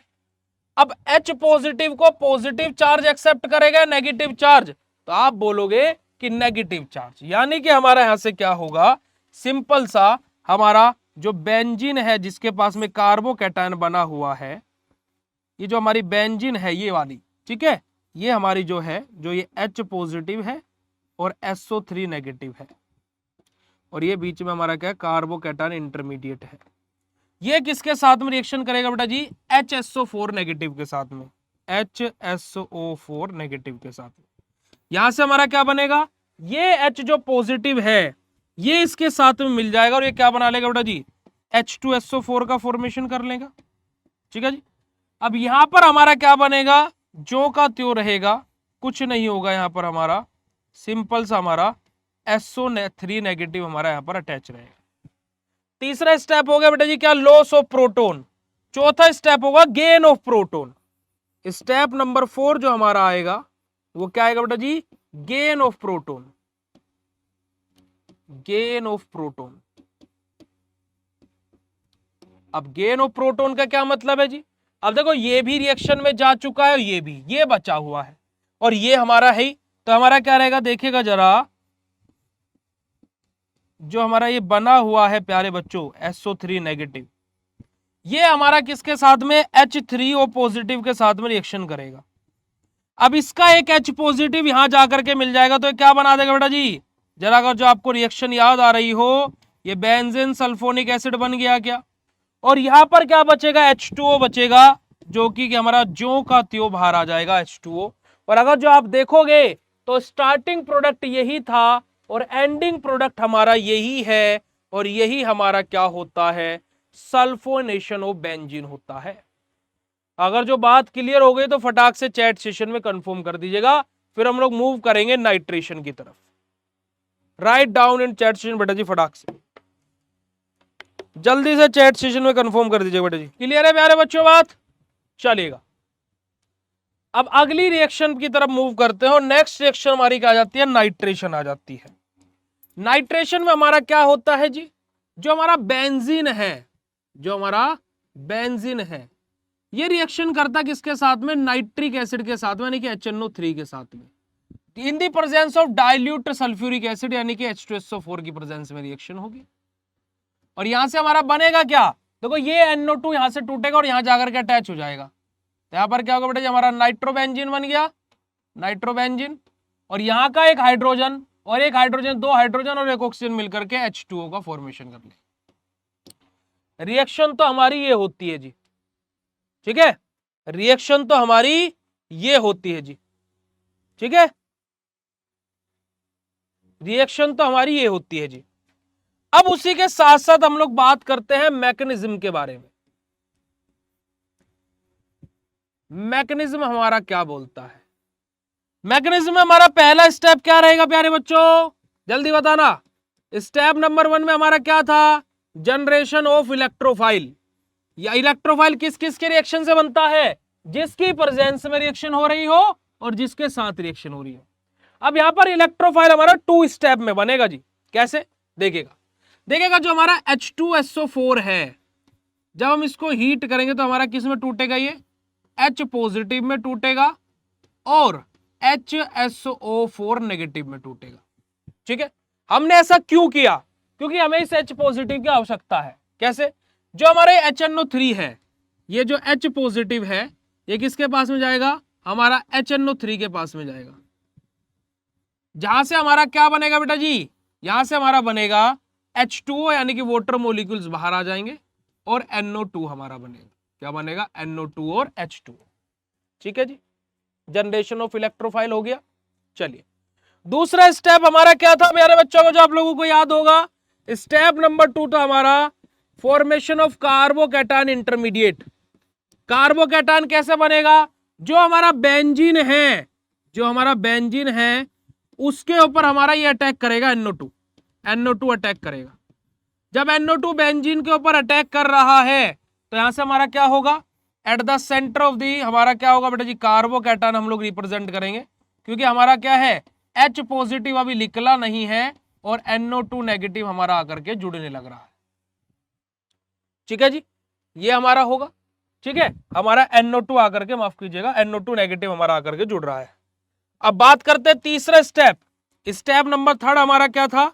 स्टेप नंबर 3 था हमारा लॉस ऑफ प्रोटोन। क्या था? Loss of proton. अब लॉस ऑफ प्रोटोन कैसे होगा भाई? देखो ये है हमारा, ये तो ऐसा का ऐसा ही रहेगा। और बात की जाए तो भाई देखो ये H पॉजिटिव तो रिएक्शन में यूज हो चुका है, जा चुका है। वाटर तो पूरा बना हुआ है तो उसका उपयोग हम करेंगे नहीं। NO2 रिएक्शन में आ चुका है, बचा क्या? HSO4 नेगेटिव बचा, HSO4 नेगेटिव। यहां से बनेगा क्या भाई? देखो ये H पॉजिटिव इसके साथ चला जाएगा और यहां से हमारा जो रिजल्टिंग प्रोडक्ट बन के आएगा वो क्या आएगा? NO2 और हमारा क्या है? H2SO4 जो का त्यो बाहर आ गया। अब अगर जो आप ये लोग यहां पर एक बात देखोगे कि हमारा नाइट्रोबेंजीन बन गया, वाटर मॉलिक्यूल बन गया, यही हमारा बनना था। और एक और बात ऑब्जर्व करने वाली है। क्या बात ऑब्जर्व करने वाली है जी? ऑब्जर्व करने वाली बात यह है कि जिसकी प्रेजेंस में रिएक्शन होती है ना, जिसकी प्रेजेंस में रिएक्शन होती है वो रिएक्शन से बाहर वैसा का वैसा ही आ जाता है। क्योंकि कि एक बहुत ही अच्छी लाइन है कि जिसकी प्रेजेंस में रिएक्शन होती है भाई वो कभी भी रिएक्शन में इन्वॉल्व नहीं होता है, यानी कि फाइनल प्रोडक्ट में उसका कोई रोल नहीं रहेगा, पूरी रिएक्शन में सहायता करेगा। जैसे आप इसको, जिसकी प्रेजेंस में रिएक्शन होती है, आप इसको ऐसे समझिए कि ये वो रिश्तेदार है जिसने रिश्ता कराया है ना, लड़की वालों को भी देखा, लड़के वालों को भी देखा, पर जब फाइनल प्रोडक्ट यानी कि जब फेरे लेने की बारी आई तो भाई अब ये नहीं बोल सकता कि मैं भी फेरे लूंगा तुम्हारे साथ में, ऐसा कहीं थोड़ा ना होता है। तो वही चीज है कि जिसकी प्रेजेंस में रिएक्शन होती है वो ज्यों का त्यों बाहर आ जाता है। प्यारे बच्चों क्लियर है जी बात? यही हमारा क्या बेटा जी? हमारा नाइट्रेशन होता है। नाइट्रेशन के बाद में हमारी नेक्स्ट रिएक्शन आ जाती है हैलोजिनेशन। नेक्स्ट रिएक्शन हमारी क्या आती है? Reaction number 3 halogenation. अब हैलोजिनेशन रिएक्शन में हमारा क्या होता है? बेंजीन के साथ में हमारे halogen molecules, halogen molecules like, halogen molecules हमारे like Cl, Br, I, F, ये सब हमारे रिएक्शन करते हैं। ठीक है जी, जैसे हम लोग यहां पर, मैं हैलोजन की जगह मैं ले लेता हूं Cl बेटा जी, Cl। किसकी प्रेजेंस में रिएक्शन होती है हमारी? ये रिएक्शन हमारी होती है इन द प्रेजेंस ऑफ FeCl3 की प्रेजेंस में। ठीक है, जहां से हमारा क्या बनता है? हमारा क्लोरोबेंजीन यानी कि हैलोजन सब्स्टिट्यूटेड बेंजीन रिंग हमें मिलती है, और साथ ही साथ हमारा क्या है? हाइड्रोजन हैलाइड यानी कि हमारा हाइड्रोजन क्लोराइड है, ब्रोमाइड है, फ्लोराइड है, ये हमारा रिमूव आउट हो जाता है। यही हमारा क्या होता है बेटा जी? सिंपल सा हमारा रिएक्शन होती है हैलोजिनेशन ऑफ बेंजीन की। अब यहां पर बात करते हैं भैया हैलोजिनेशन ऑफ बेंजीन, तो ठीक है, मैकेनिज्म बताओ, क्या बताओ? मैकेनिज्म बताओ।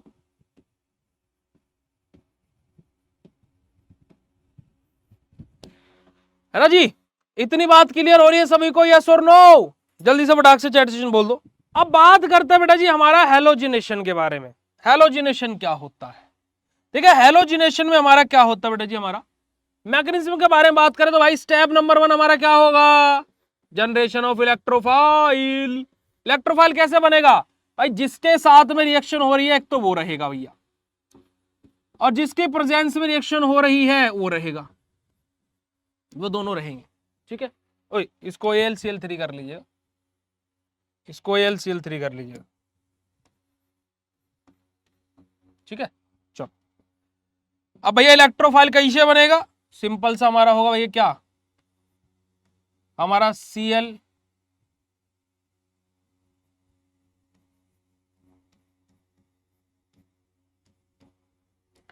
यहां पर पार्शियल पॉजिटिव आएगा और यहां पर पार्शियल नेगेटिव आएगा। ठीक है, चलो आगे बढ़ो। दूसरा स्टेप हमारा क्या था? Step number 2। स्टेप नंबर 2 ये हमारा क्या था? जनरेशन ऑफ कार्बोकैटायन इंटरमीडिएट, यानी कि जो बेंजीन है, जो हमारी बेंजीन रिंग है उसके साथ में हमारा क्या है, यही Cl पार्शियल नेगेटिव और AlCl4 partial positive, sorry partial negative इधर है, पॉजिटिव। ठीक है जी, यहां से हमारा क्या बनेगा, जरा अगर जो आप लोग देखोगे तो हमारा सिंपल सा क्या होगा जी, कार्बोकैटायन इंटरमीडिएट का फॉर्मेशन होगा और AlCl4 नेगेटिव यहां पर निकल जाए। ठीक है जी, चलिए अब यहां पर हमारा अगला स्टेप क्या आएगा, स्टेप नंबर 3। स्टेप नंबर 3 क्या बेटा जी, लॉस ऑफ प्रोटॉन। क्या बेटा जी, लॉस ऑफ प्रोटॉन। क्या होगा, जो हमारा ये है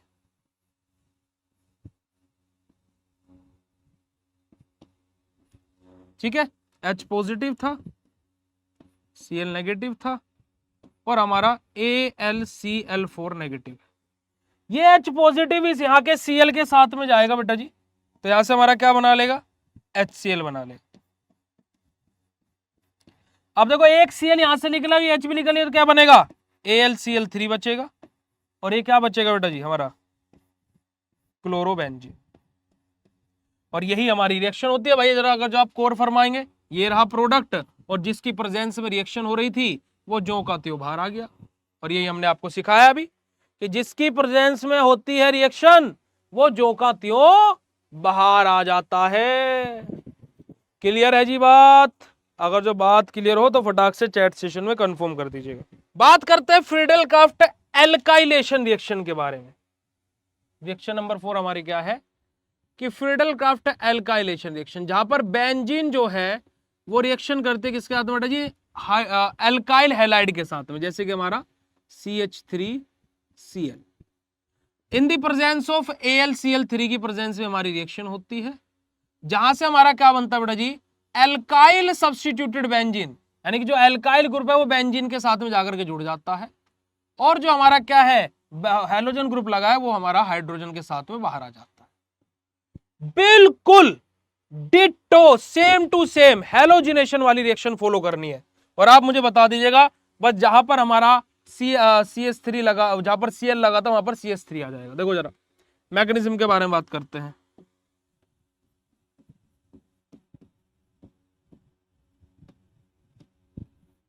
ठीक है जी, मैकेनिज्म हमारा क्या बोलता है, जिसके साथ में रिएक्शन हो रही है वो और जिसकी प्रेजेंस में रिएक्शन हो रही है वो, ये दोनों मिलकर के क्या बनाते हैं बेटा जी, हमारा क्या है, CH3 पार्शियल पॉजिटिव आ जाएगा और बचा कुचा AlCl4 पार्शियल नेगेटिव। ठीक है जी, पहला स्टेप था हमारा ये। दूसरा स्टेप, स्टेप नंबर 2 क्या है कि जो हमारा ये बना है ये किसके साथ में रिएक्शन करेगा, बेंजीन के साथ में, CH3 पार्शियल पॉजिटिव और AlCl4 पार्शियल नेगेटिव। यहां से हमारा बनेगा क्या, ये CH3 यहां जाकर के बाइंड करेगा भैया,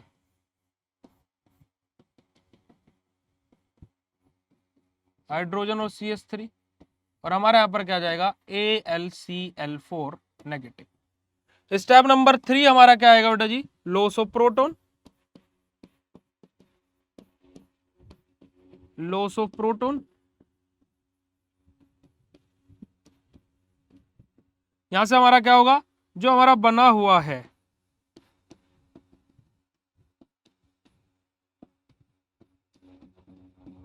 और क्या था इसके साथ में, AlCl4 नेगेटिव है। ये प्रोटॉन जो हमारा H पॉजिटिव है इधर Cl के साथ में जाएगा तो HCl बनाएगा, ये क्या बचेगा, AlCl3 बचेगा और यहां पर हमारा क्या बनेगा बेटा जी, एल्काइल सब्स्टिट्यूटेड बेंजीन बनेगी, जिसको हम लोग मिथाइल बेंजीन के नाम से जानते हैं। ठीक है, ठीक है जी, तो ये हमारा क्या है बेटा जी, सिंपल सा फ्रीडल क्राफ्ट एल्काइलेशन रिएक्शन है। अब मैं आप लोगों को एक होमवर्क भी दूंगा, है ना, साथ ही साथ को बहुत सारी चीजें बताऊंगा भी। 5वीं रिएक्शन आ जाती है Friedel Crafts acylation reaction. Friedel Crafts acylation reaction में हमारा क्या होता है कि सिंपल सा जो हमारा बेंजीन है वहां से हमारा क्या बनता है, एरोमेटिक कीटोन बनता है। ठीक है, वहां पर हमारा क्या बनता है, एरोमेटिक कीटोन पर। लेकिन इतनी बात समझ में आ रही है सभी को भाई, फटाफट चैट सेशन में कंफर्म करेंगे, फटाफट चैट सेशन में कंफर्म कर देंगे भाई। अब पांचवी रिएक्शन जो हमारी है वहां पर फ्रीडल-क्राफ्ट एकाइलेशन रिएक्शन में हमारा क्या होता है, सिंपल से जो हमारी बेंजीन रिंग है, जो हमारी बेंजीन रिंग है वो किसके साथ में, CH3COCl के साथ में रिएक्शन करती है इन द प्रेजेंस ऑफ AlCl3, और जहां से हमारा क्या बनता है COCH3, यानी कि हमारा क्या है एरोमेटिक कीटोन बन गया हमारा ये, और ये Cl और यहाँ का H आकर के HCl बाहर आ जाता है।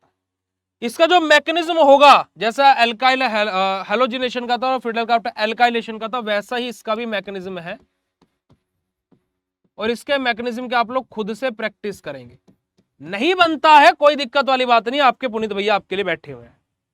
तो यही आप लोगों को क्या बेटा जी पांचों रिएक्शन है जो आपके सिलेबस में दी हुई है और जो कि हमने आप लोगों के साथ में डिस्कस करी। तो पांचों की पांचों रिएक्शन अगर जो समझ में आ गई हो तो फटाक से चैट सेशन में कंफर्म कर दीजिएगा। जहां पर हम लोग बात करेंगे हमारे DDT, क्लोरामाइन, सैक्रीन और BHC के बारे में। ठीक है जी, हमारा DDT यानी कि डाइक्लोरो डाइफिनाइल ट्राइक्लोरोइथेन के बारे में, जिसका स्ट्रक्चर हमारा कुछ इस प्रकार से बनता है। दो बेंजीन रिंग को लेटाने का, उनके चौकीदार Cl को बनाने का, ठीक है, उनके चौकीदार Cl को बनाने का, Cl को बनाने का, ठीक है जी, इन दोनों का घर का रास्ता कार्बन और हाइड्रोजन से जाने का और बाहर आकर के CCl3 आने का, और यही स्ट्रक्चर आपका DDT का होता है बेटा, डाइक्लोरो डाइफिनाइल ट्राइक्लोरोइथेन, जिसका मोलिकुलर फॉर्मूला हमारा क्या होता है C14H9Cl5, ये इसका मोलिकुलर फॉर्मूला होता है। IUPAC नेम की बात की जाए DDT की तो 2,2-bis 4-क्लोरोफिनाइल 1,1,1 ट्राइक्लोरोइथेन, ये इसका IUPAC नेम होता है। ठीक है जी, बात की जाए प्रॉपर्टीज के बारे में तो DDT हमारा क्या होता है बेटा जी, कलरलेस, क्रिस्टलाइन, टेस्टलेस और ऑर्डरलेस हमारा ऑर्गेनो क्लोरीन हमारा होता है। यानी कि DDT हमारा क्या होता है, रंगहीन होता है, गंधहीन होता है और स्वादहीन होता है, यानी कि कलरलेस, ऑर्डरलेस और टेस्टलेस रहता है। बात की जाए हमारा हाईली हाइड्रोफोबिक रहता है, और अगर जो मैं बोलूं तो DDT लगभग ना के बराबर हमारा वाटर के अंदर सोल्यूबल होता है, यानी कि कंप्लीटली इनसोल्यूबल रहता है वाटर के अंदर। तो सोल्यूबल किसके अंदर होता है बेटा जी, हमारे non polar solvent like fat and oil. और बात की जाए DDT की तो ये हमारा नेचुरली नहीं बनता है बेटा जी, यानी कि हमें प्रकृति के द्वारा नहीं मिलता है, DDT को हम लोग लैब में ही सिंथेसाइज करते हैं। ठीक है जी, ये हमारी क्या है कुछ प्रॉपर्टीज है कि कलरलेस है, टेस्टलेस है, ऑर्डरलेस है, हाईली हाइड्रोफोबिक रहता है, यानी कि पानी में बिल्कुल भी नहीं घुलता है, हमारे नॉन पोलर सोलवेंट जैसे कि फैट और ऑयल उनके अंदर घुल जाता है, और हमारा नेचुरली अकरिंग नहीं होता है, हम इसकी लैब में ही सिंथेसिस करते हैं। ठीक है जी, अब अगर जो हम लोग बात करते हैं DDT के प्रॉपर्टीज के बाद में उसके यूजेस के बारे में, तो DDT हमारा क्या होता है बेटा जी, एक पावरफुल इंसेक्टिसाइड होता है। पावरफुल इंसेक्टिसाइड मतलब जो हमारे इंसेक्ट्स को किल करने के लिए काम आते हैं। दूसरी बात की जाए हमारा मस्क्यूटो को किल करने के लिए यूज किया जाता है, और खास करके हमारा एनाफिलिस मस्क्यूटो जो हमारा मलेरिया कोज करता है उसके केस में हमारा इसको स्पेशली यूज किया जाता है, किसको, DDT को। और DDT की बात की जाए तो हमारा बेटा क्या होता है, एक चीप इंसेक्टिसाइड होता है, यानी कि सस्ता इंसेक्टिसाइड होता है, यानी कि हमारा सस्ता क्या होता है बेटा जी, इंसेक्टिसाइड, यानी कि जो हमारे इंसेक्ट्स को किल करने के लिए यूज किया जा रहा हो। पर लेकिन यहाँ पर अगर जो मैं एक बात कोट करूं तो इंडिया के लोगों की, हम लोगों की ज्यादातर मेंटेलिटी क्या रहती है कि काम चलाने के लिए चीज मिल जाए, काम चलाने के लिए चीज मिल जाए, ठीक है जी, भले ही सस्ती क्यों ना हो, है ना, काम चलाऊ मिल जाए बस, चाहे हमारा उसमें, है ना बेटा जी। एक बात मैं आपको बोलूं, मैं कसम एक बात आपको बोलूं बेटा जी, अगर जो आप मेरे सामने होते ना सच्ची में इस बात को लेकर के मैं आपको चांटे मार मार करके चीजें बताता। ठीक है, अभी ये लाइव क्लास जिस टाइम पर खत्म होगी ना बेटा जी, 90 मिनट के अंदर ये लाइव क्लास आपके कोर्स में ना आ जाए तो मुझे बता दीजिएगा, और अगर जो 90 मिनट भी लेट लगता है ना तुम्हें, तो भाई फिर दुनिया के तुम किसी ऐप पर आज तक ढंग में पढ़े ही नहीं हो। ठीक है, फिर तुम्हारी क्लासेस हम यूट्यूब के थ्रू चलाएंगे, यूट्यूब वाले पैनल के थ्रू, जहां ना तुम्हारी क्लास डाउनलोड होगी ना कुछ होगा, और वो फिर तुम्हारी हैंड टू हैंड अपलोड हो जाया करेगी। आ रही है बात समझ में? ठीक है, तो बोलने से पहले सोच लिया करो कि बोल क्या रहे हो। ठीक है, बोलने से पहले पहले सोच लिया करो कि बोल क्या रहे हो। और आप जैसे बुद्धिहीन को है ना, बोलने से पहले तो 10 नहीं 100 बार सोचना चाहिए कि मैं बोल क्या रहा हूं। 6 घंटे के टाइम पीरियड को, 6 से 7 घंटे के टाइम पीरियड को घटा करके 1.5 घंटे पर ले आए, और उसमें भी तुम्हें तमीज नहीं है कि तुम बोल रहे हो लेट लेक्चर अपलोड होता है। वाह जी वाह, वेरी गुड। ठीक है प्यारे बच्चों, तब हमारे इंडिया के अंदर क्या मेंटेलिटी है कि हमें सस्ता चीज मिल जाए, टिकाऊ हो या ना हो, हमारे पास होनी चाहिए। ठीक है, जैसे कि आज आप लोग देखोगे कि कार इंडस्ट्री सबसे ज्यादा फ्रॉड होता है यहाँ पर, पार्ट्स डुप्लीकेट डाल देना, है ना। हम सोचते हैं कि सस्ती कार मिल जाएगी, बहुत लोगों को अच्छी भी मिल जाती है, इसमें कोई दिक्कत वाली बात नहीं है, पर लेकिन सस्ते के चक्कर में है ना हमारे क्या लग जाते हैं, खस्ते लग जाते हैं। वही चीज इंडिया के अंदर हो रहा है। डीडीटी हमारा क्या बेटा जी, चीप इंसेक्टिसाइड, यानी कि सस्ता इंसेक्टिसाइड है। पर अगर जो आप अभी डीडीटी के साइड इफेक्ट जानेंगे ना, तो आप बोलोगे यार ये तो बड़ा ही गलत चीज हो रही है। और बहुत सारी कंट्रीज में डीडीटी बैन है, बहुत सारी कंट्रीज में डीडीटी बैन है बेटा जी। ठीक है जी, तो यहां पर अगर जो हम बात करते हैं तो देखिएगा कि डीडीटी हमारा नॉन बायोडिग्रेडेबल होता है, और जो कि क्या करता है, it residues get accumulated in the environment and are toxic to human beings and mammals. ये एनवायरमेंट के साथ मिलकर के ह्यूमन बीइंग और मैमल दोनों के लिए, यानी कि इंसान तो इंसान, जानवरों के लिए भी हानिकारक होता है। और it is widely use due to the non availability of any other cheap insecticide. अब इसको लार्ज स्केल पर क्यों उपयोग किया जा रहा है, क्योंकि सस्ता कोई इंसेक्टिसाइड और है ही नहीं, और सस्ता कोई इंसेक्टिसाइड है ही नहीं। क्योंकि आप कभी सोच करके देखिए यार, जो सब्जी, जो टमाटर हमारा 20 रुपए किलो मिल रहा है ना, जो सब्जी हमारी इतनी ज्यादा महंगी हो गई है कि हम लोग घर पर लाते भी हैं तो सब्जी को 10 बार बोलते हैं बड़ी महंगी सब्जी हो गई। और एक जो कोई क्या बोलते हैं ठेले वाला है, फिर कोई भी है XYZ, जो आप लोगों को 10 रुपए में, है ना भाई, 10 रुपए में तो आपको नहीं पड़ेगा, अगर जो आप सही तरीके से चीजें बनाएंगे वो आप लोगों को 10 रुपए खिलाए, तो क्या वो क्वालिटी प्रोडक्ट होगा। बट हम लोग हमेशा क्या देखते हैं कि जो सस्ता प्राइस का है उसके पीछे भागते हैं, है ना। इसी वजह से आज भाई देखो, एक चीज मैं आपसे सिंपल सा क्वेश्चन पूछता हूं, मोमोज कहाँ का खाना है, चाउमीन कहाँ का खाना है, ये कहाँ का खाना है, चाइनीज लोगों का है। हम लोग तो मोमोज और चाउमीन डेली नहीं खाते, कभी कभी खाते, और फिर भी हमारी हेल्थ पर इफेक्ट हो जाता है। और चाइना वाले लोग तो लगभग डेली ही नूडल्स और मोमोज और इस तरीके की चीजें खाते हैं, पर उनको तो फिर भी कुछ नहीं होता है, जबकि उनकी स्ट्रेंथ और भी ज्यादा रहती है। ऐसा क्यों है, क्योंकि उनके बनाने का तरीका प्रोफेशनल है। वहां पर चीजें सस्ती नहीं कि सस्ता और खस्ता हो रहा है, वहां पर ऐसा नहीं हो रहा है कि मोमोज को भी डीप फ्राई कर दिया, है ना, तेल पता नहीं कैसा कैसा चल रहा है। तो हम लोग क्वालिटी के साथ में कॉम्प्रोमाइज कर जाते हैं, और चीप के चक्कर में नहीं, सस्ते के चक्कर में, है ना जी। तो यही चीज मैं इस वजह से आपको बोलता हूँ कि आप लोग सोचते हो कि भैया आपको कोर्स तो 1499 का है ना, बड़ा महंगा कोर्स है। मैं बोलता हूँ भाई 1499 तुम्हें महंगा लग रहा है 6 महीने के लिए। अगर जो मैं बात करूं तो भाई 1499 डिवाइडेड बाय 6 किया जाए, 1499 डिवाइडेड बाय 6 किया जाए, अगर जब इसको 1500 ही बोल दे तो कोई दिक्कत वाली बात नहीं है भाई। तो भाई अगर जो हम यहाँ पर बात करते हैं तो 3 आ जाएगा, और यहाँ पर 750 आ जाएगा, और ये हम लोग जो इसको काटेंगे तो 2 और 5, और यहाँ पर क्या आ जाएगा बेटा जी हमारा 0। 250 रुपए महीना फीस बैठ रही है आपकी।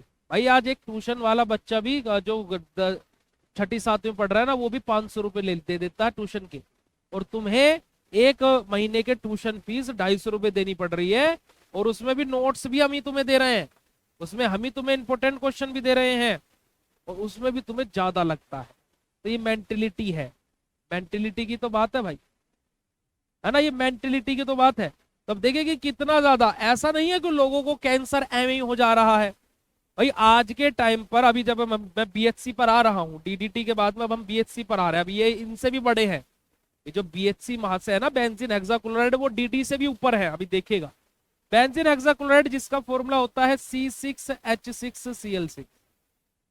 ठीक है जी, ये हमारा फॉर्मूला होता है।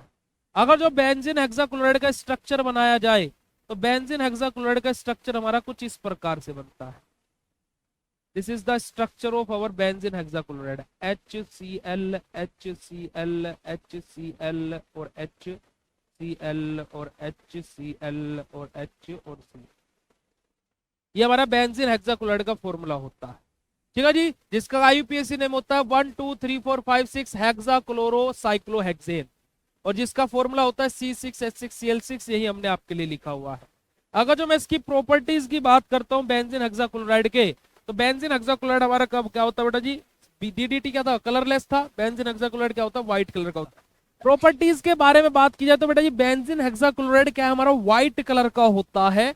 और साथ ही साथ बात की जाए तो हमारा क्रिस्टलाइन सॉलिड रहता है, जो कि इसकी भी हमारी वाटर के अंदर सोल्युबिलिटी नहीं रहती है ना, नो सोल्युबिलिटी इन वाटर, पर लेकिन हमारे अलग अलग ऑर्गेनिक सोलवेंट के अंदर हमारा घुलता है। जैसे कि मैं बात करूं तो जो हमारा बेंजीन हेक्साक्लोराइड है बेटा जी, ये सबसे ज्यादा किसके अंदर, हमारे जो हैलोजन सोलवेंट्स रहते हैं, है ना, हमारा देखिएगा it is most soluble in halogenated solvent. जो हमारे हैलोजिनेटेड सोलवेंट्स रहते हैं उनके अंदर ज्यादा सोल्यूबल रहता है। जैसे कि हमारा क्लोरोफोम CHCl3 आ जाएगा।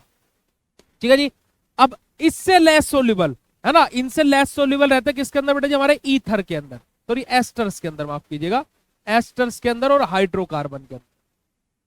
ठीक है, और इससे भी लेस सोल्यूबल रहता है किसके अंदर बेटा जी, हमारे शॉर्ट चेन एल्कोहल के अंदर। तो यानी कि सबसे ज्यादा सोल्यूबल वाटर के अंदर तो इनसोल्यूबल है, सबसे ज्यादा सोल्यूबल है हमारा हैलोजिनेटेड प्रोडक्ट जैसे कि हमारा क्लोरोफोम।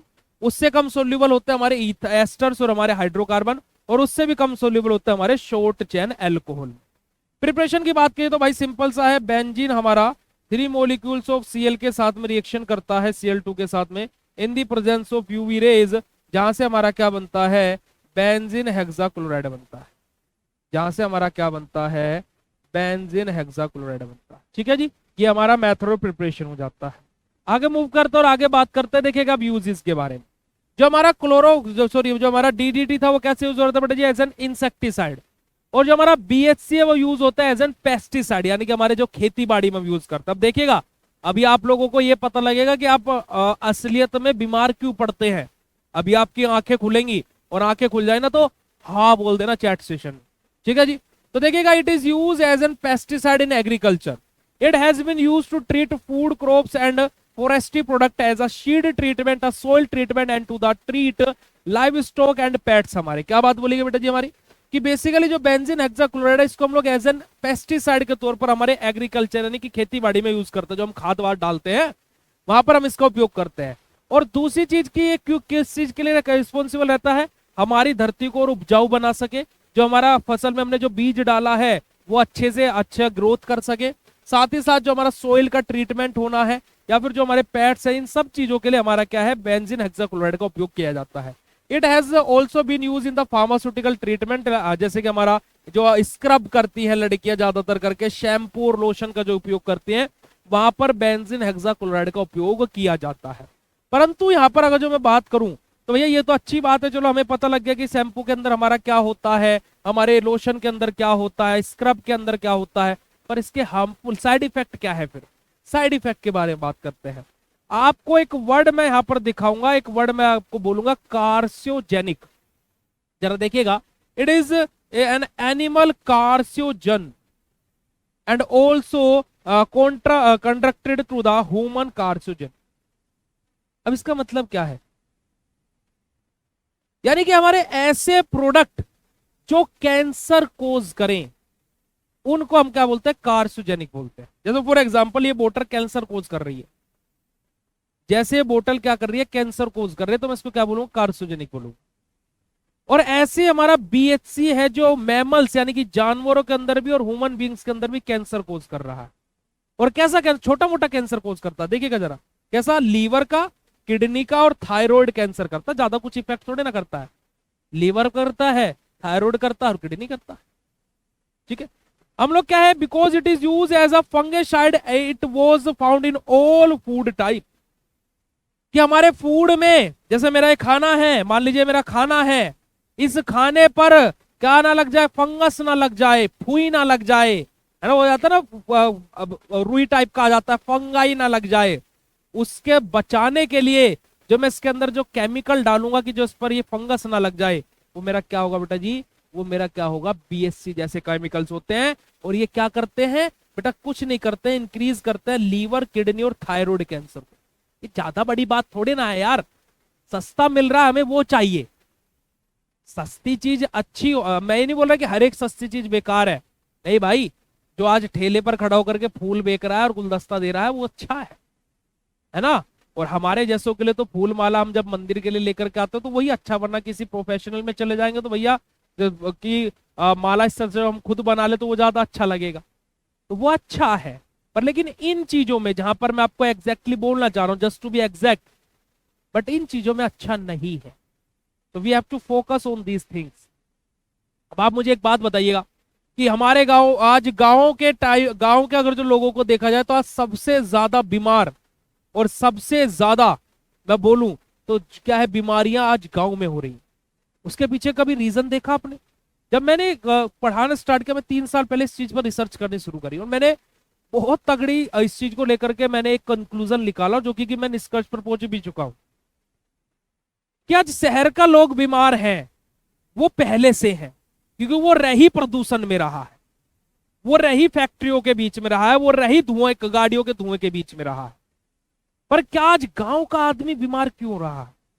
हमारे दादाजी, हमारे परदादाजी जो 100-100 साल तक आराम से जी लेते थे और हष्ट पुष्ट रहते थे, आज हमारे मम्मी पापा को देखकर कैसे क्यों लगता कि अगर जो 60 साल भी जी ले तो भाई मेरा जीवन धन्य हो जाएगा?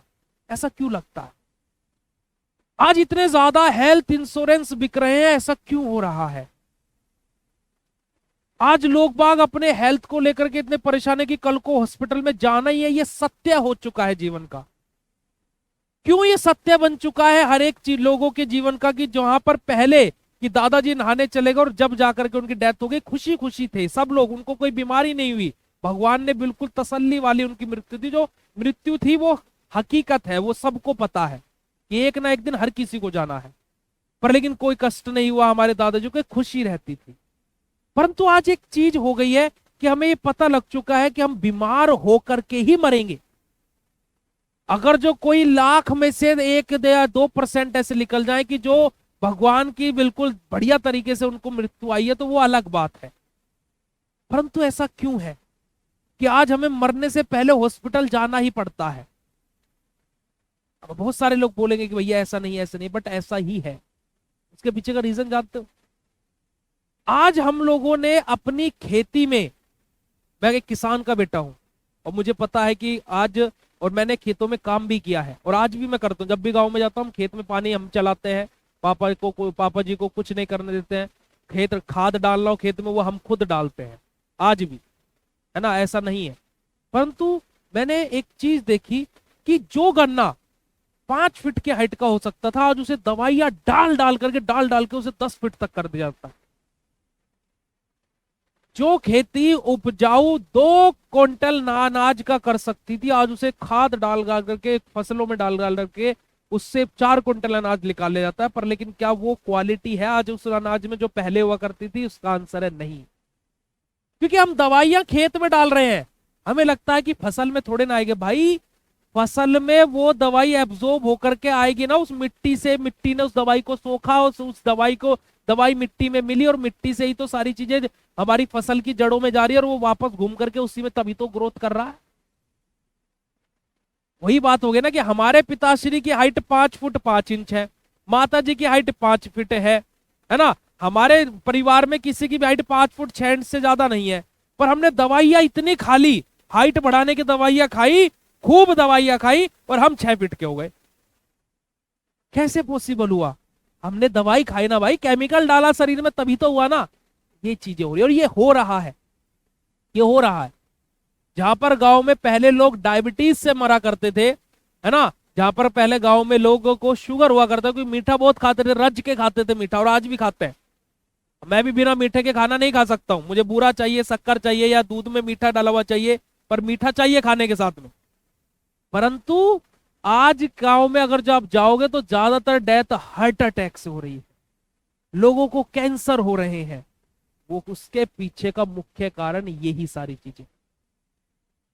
समझ रहे नीचे समझ रहे। और एक रागनी है, कभी सुनिएगा, बड़ी अच्छी और बड़ी सुंदर लाइन है, 7 या 7.5 मिनट के है वो, कि ना पहले आड़ी हवा रही ना पहले आड़ा पानी, होगी खत्म कहानी ना मिलती कोई भी चीज पुरानी, होगी खत्म कहानी ना मिलती कोई भी चीज पुरानी। एक बार सुन के देखिएगा, 7-7.5 मिनट का है, तसल्ली में अपने जीवन में समय हो तो उसको सुनिएगा कि पहले क्या चीजें थी और अब की क्या चीजें।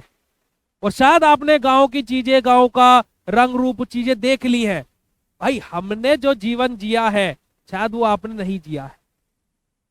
हमने आज भी, हमें याद है कि गांव में सब छत पर सोया करते थे और वो बैटरी वाला एक पंखा हुआ करता था। अब तो इलेक्ट्रिसिटी इतनी ज्यादा हो गई है कि वो लाइट आती थी तो पहले भाग करके मोटर चलानी हुआ करती थी कि लाइट आ गई पानी भरो जल्दी से, और दूसरा काम हो करता है भाग करके बैटरी को चार्जिंग पे लगाना।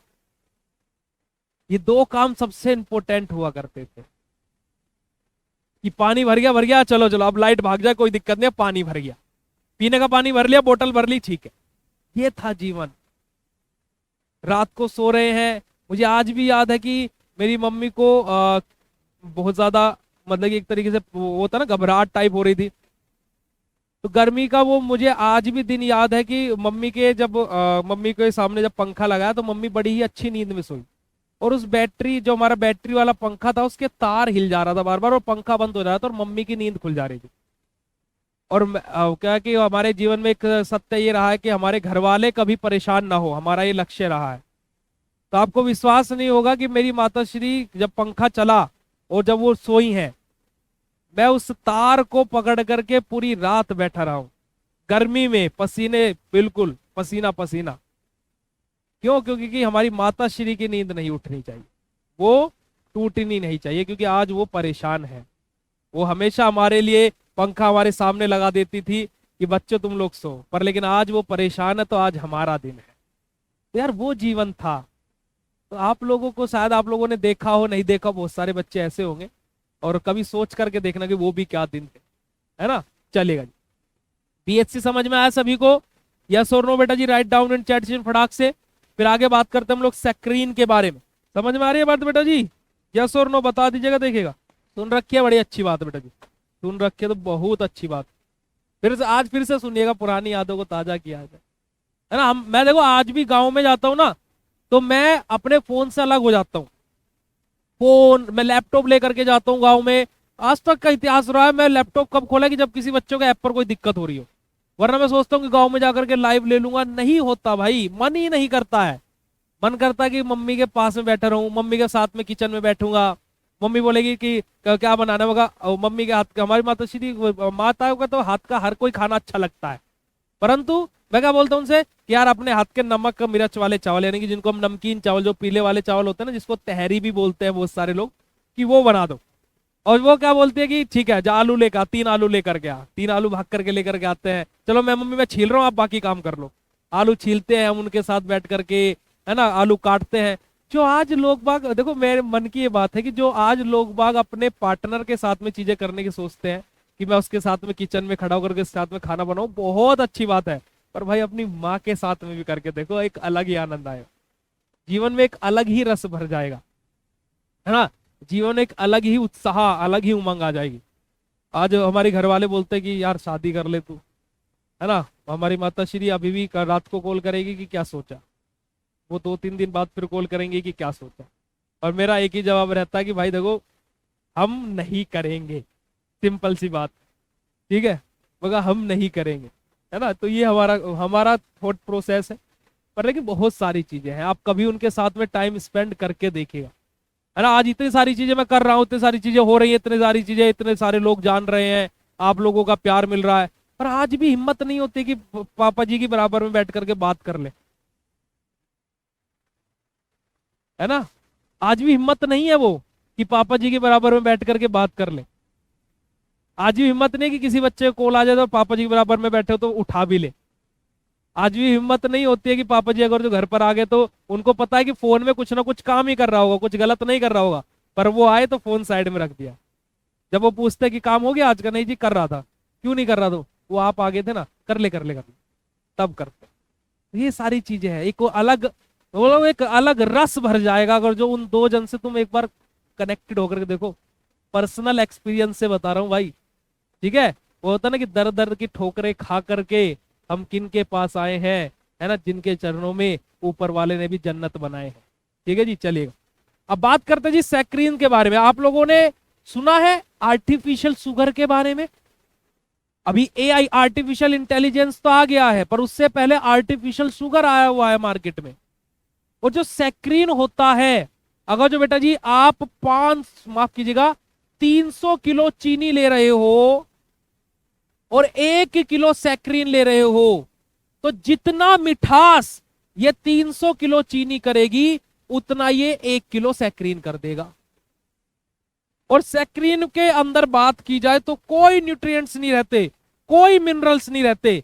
इनको लेने के बाद में अगर हम सैक्रीन ले भी रहे हैं तो हमारे ब्लड में ग्लूकोज लेवल कुछ बढ़ेगा ही नहीं, घटेगा ही नहीं। क्यों नहीं होगा? क्योंकि यहाँ पर कोई बस ये क्या है, मीठा हमारी जीभ को, बस जीभ को तो पता लगता है कि क्या मीठा है, क्या तीखा है, क्या है। जीभ को तो टेस्ट बड यही तो है। ईसोफेगस में टेस्ट बड है क्या? नहीं है भाई। गले से नीचे जो गया उसका कोई स्वाद नहीं बचा। ठीक है जी।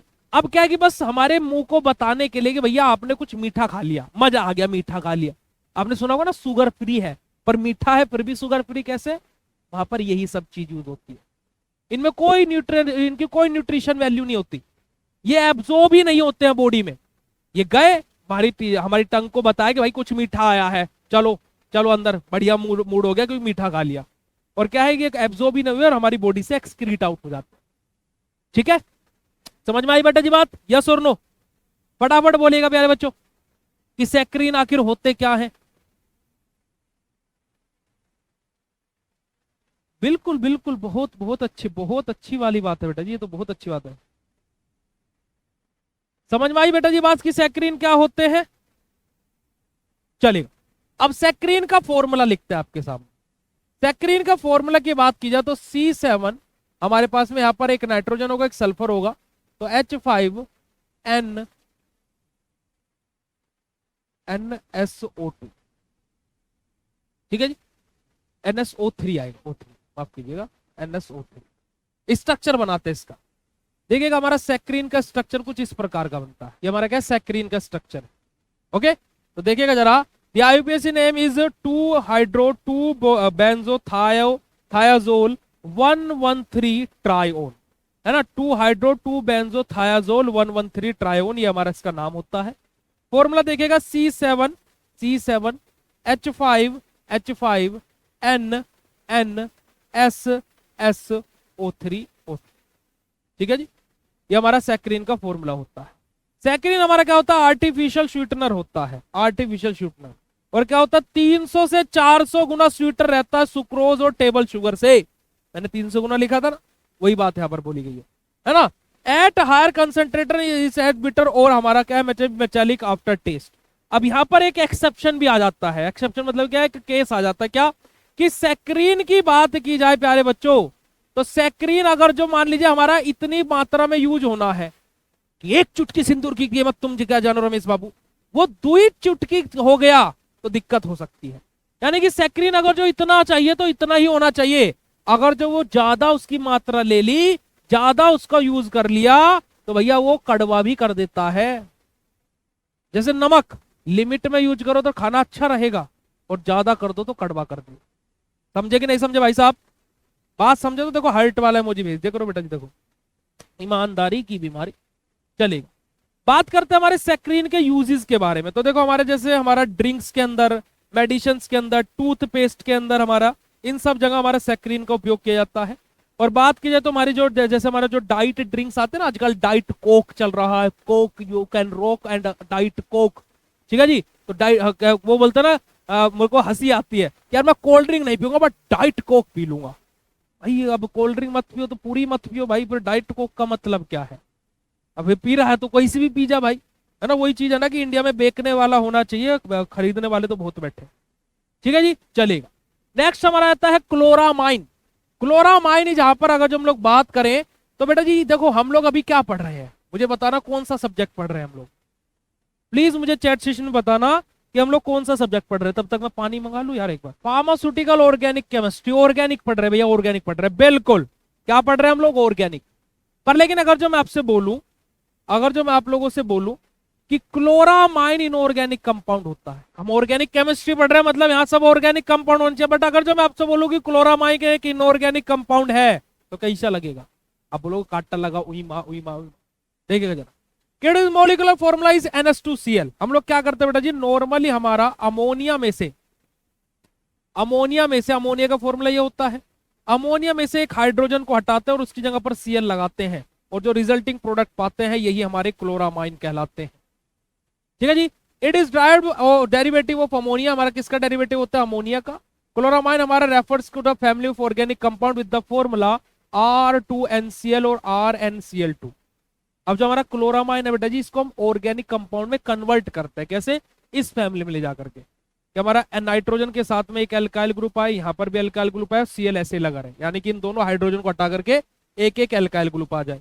या फिर हमारा क्या हो जाए, इसी क्लोरामाइन में हमारा क्या हो जाए, हमारा नाइट्रोजन तो है ही, एक एल्काइल ग्रुप आ जाए और एक हाइड्रोजन की जगह Cl एक तो रहेगा, इसकी जगह एक Cl और आ जाए, और यहाँ पर हमारा एल्काइल ग्रुप आकर के अटैच हो जाए। तो अब जो ये रिजल्टिंग कंपाउंड्स हमारे बने हैं ये हमारे ऑर्गेनिक कंपाउंड होता है, और हम इनको यूज करते हैं। और ये क्या है? हमारे क्लोरामाइन के डेरिवेटिव से।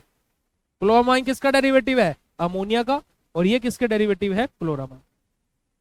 ठीक है जी, चलिएगा। अब बात करते हैं प्यारे बच्चों क्लोरामाइन के अंदर हम लोग उसकी प्रॉपर्टीज के बारे में।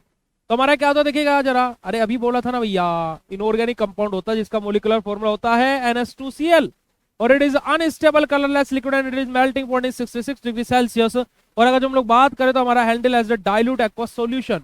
और अगर जो मैं यहाँ पर बात करता हूँ, सोल्यूबल इन वाटर लिखा होगा कहीं, रीडली सोल्यूबल इन वाटर। हमने क्लोरामाइन पढ़ा, हमने बीएससी पढ़ा, सॉरी माफ कीजिएगा, हमने बीएससी पढ़ा, हमने क्या पढ़ा बेटा जी, हमारा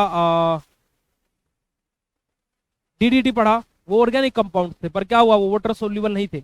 पर ये इनऑर्गेनिक कंपाउंड है, वाटर के अंदर सोल्यूबिलिटी दिखा रहा है, पर लेकिन लेस सोल्यूबल है किसके अंदर बेटा जी? क्लोरोफॉर्म कार्बन टेट्राक्लोराइड के अंदर।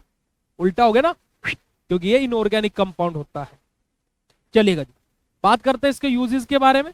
तो भाई हमारा कहां पर? स्विमिंग पूल्स के अंदर हाइपर क्लोराइड्स के तौर पर, हमारे स्विमिंग पूल्स के अंदर एज एन डिसइंफेक्टेंट तौर पर, जो आपने देखो ना ड्राम भर करके डाले जाते हैं स्विमिंग पूल में केमिकल्स, है ना, जहां पर आप जाते हो और बोलते हो स्विमिंग पूल में नहा के, है ना, हम थोड़ा सा नमकीन हो गए हैं, वो कैसे हो गए हैं? वो क्लोरामाइन डाला रहता है वहां पर। ठीक है जी। तो यहाँ पर आप लोगों को देखना हो, यहाँ पर एक वर्ड यूज होता है जो मैं हमेशा हर बच्चे से पूछता हूँ, हमेशा मैं उस चीज के बारे में पूछता हूँ। हाँ, ये बायोफॉलिंग वाटर सिस्टम क्या होता है, इसके बारे में आपको रिसर्च करके आना है। ठीक है जी। और यही आप लोगों का क्या है बेटा जी, कंप्लीट है structure and uses of DDT, chloramine, saccharin और आपका BHC। अब कैसा लगा आज का ये लेक्चर? फटाफट चैट सेशन में कंफर्म कर दीजिएगा विद योर ईमानदारी वाला फीडबैक, और उसके बाद में हम आज के सेशन को यहीं पर ही एंड करते हैं बेटा। तो इस सेशन को हम लोग यहीं पर ही एंड करते हैं भाई, और आप लोगों से मुलाकात करेंगे हम लोग कल, ठीक है, आप लोगों की इंजीनियरिंग की क्लास में। Thank you so much for joining this session. Bye bye everyone, good night all of you, love you बेटा जी, और अपनी तबियत का ध्यान रखिएगा, और स्टे हेल्दी और बी हैप्पी। ठीक है, चलेगा। थैंक यू सो मच, शुक्रिया, नमस्कार, जय हिंद प्यारे बच्चों।